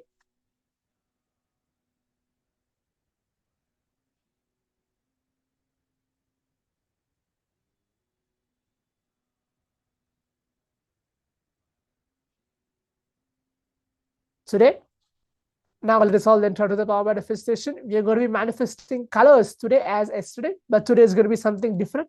Yesterday, the colors was not mentioned to you and it was just randomly picked. In today's power manifestation, it's going to be even more simpler. There'll be 5 different colors will be chosen.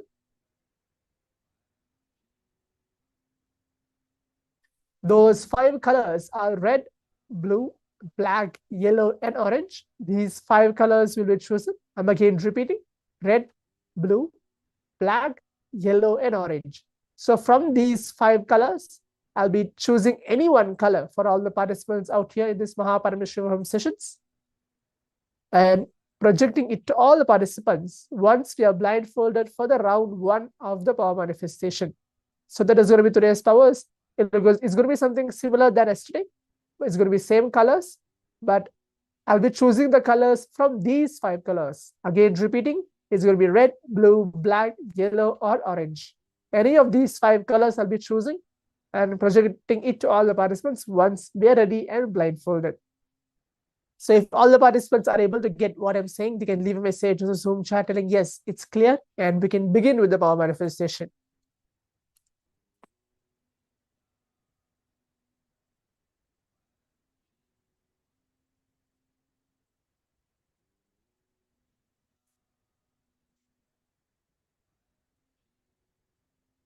Okay, yes, able to see participants are leaving the message. It's clear. Good. Now, let us all put our eye band on, close our eyes. We can put our eye bands on. Please close your eyes. If you don't have an eye band, please blindfold yourself with some cloth. Please close your eyes.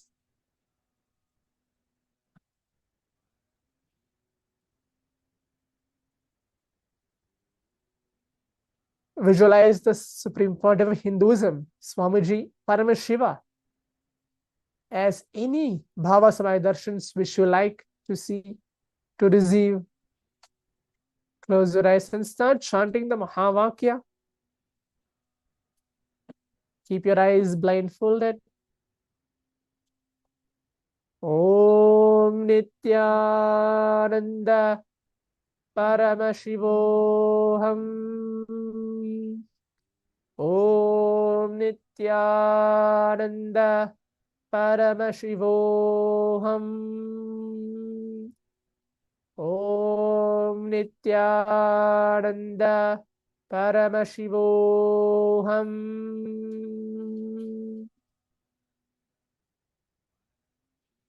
Please keep your eyes closed. Keep chanting the Mahavakya as we begin with the round 1 of the power manifestation. Seeing, requesting Swamiji to show what is the color from these 5 colors: red, blue, black, yellow, and orange, which is chosen for all of us for this round 1 of the power manifestation. Please keep your eyes closed.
Paramashivoham. Om Nithyananda Paramashivoham. Please keep your eyes closed as we have a few more seconds to go. Keep seeing what was being revealed to you by the Supreme Pontiff of Hinduism, by Paramashiva himself. What was the color which was chosen for all of us? We have a few more seconds. Please keep your eyes closed.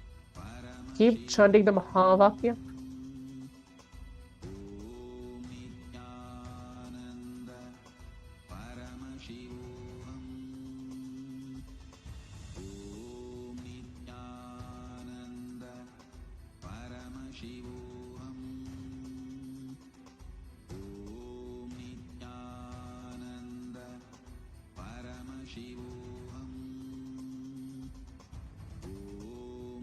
Now requesting all the participants, we can relax, remove our eye bands and open your eyes.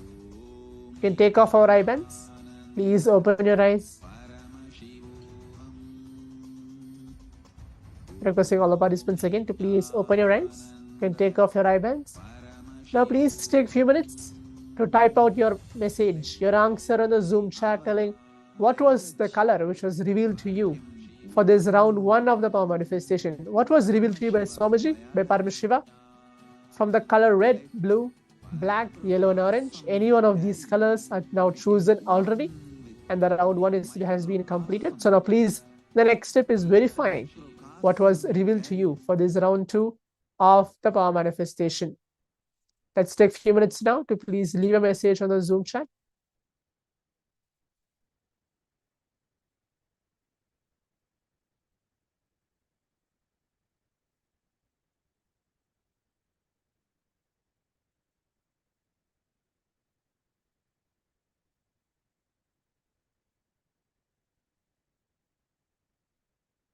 Okay, I can see the participant name as Johnson and put a message black.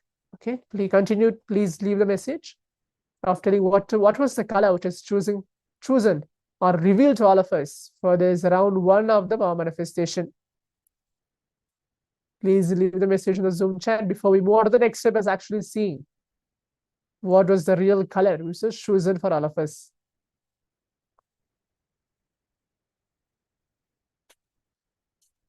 Paveen has put red. Okay, that's great. Srinivasan black. Okay.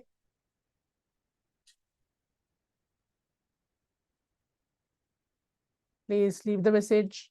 If you have not seen anything, if you have seen even more than those colors, please leave even that. Doesn't need to be just, you're just seeing those 5 colors.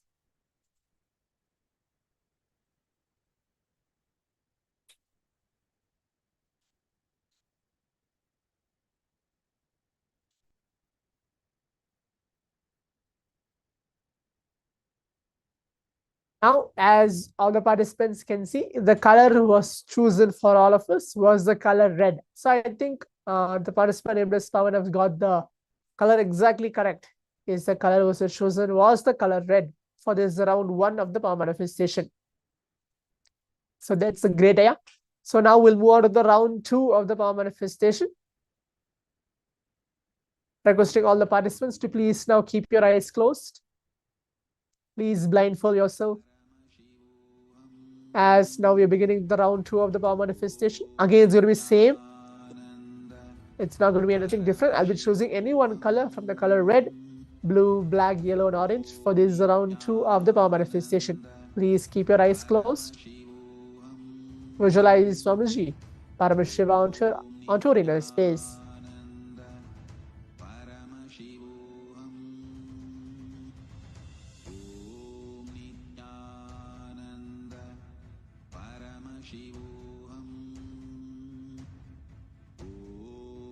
Please keep your eyes closed.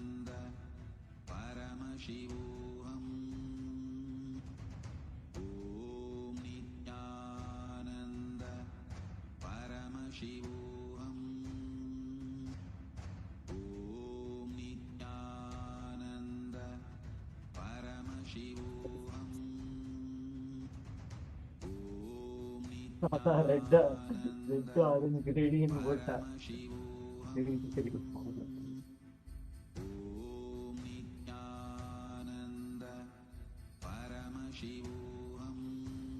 Now the round 2 of the power manifestation has begun. Please chant the Mahavakya.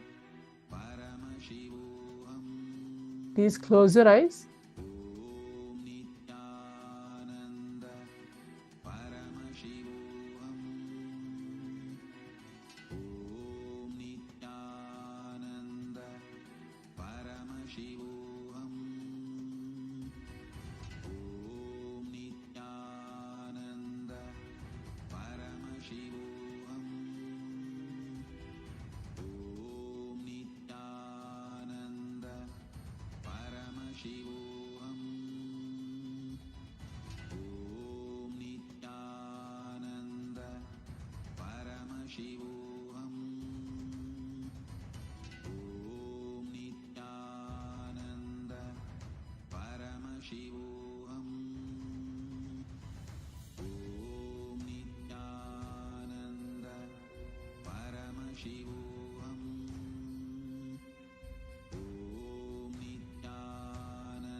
Keep chanting the Mahavakya as you keep seeing what was revealed, what is getting revealed to all of you.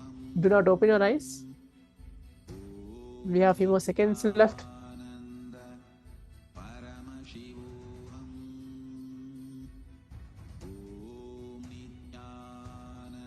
Please keep your eyes closed.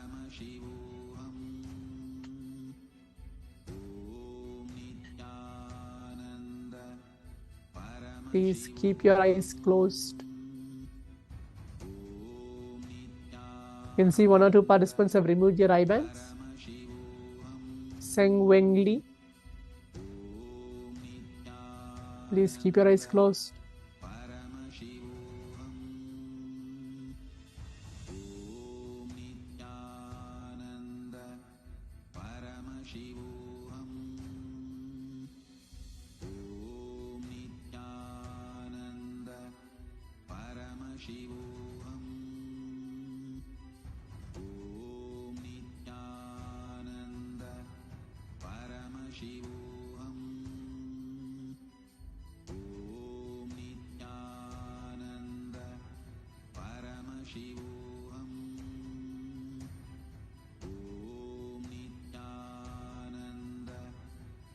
Now requesting all the participants. We can take a few minutes now. You can remove your eye bands, open your eyes. Take off your eye bands and open your eyes now. The round 2 of the power manifestation is completed. Please open your eyes.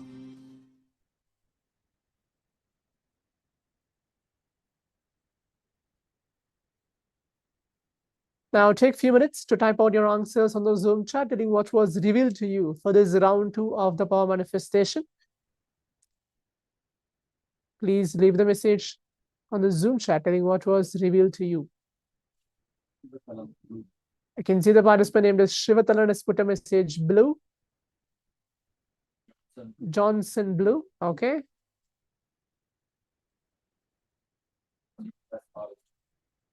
Srinivas orange. Okay. Continue to leave the message as we have a few more seconds to go ahead to the next step of actually verifying. Pavan black. Okay.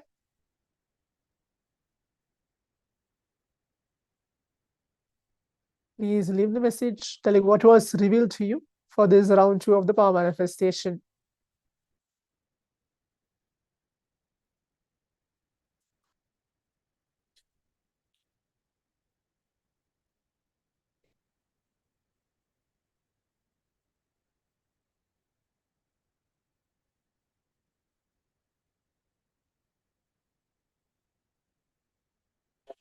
Now, as all the participants can see,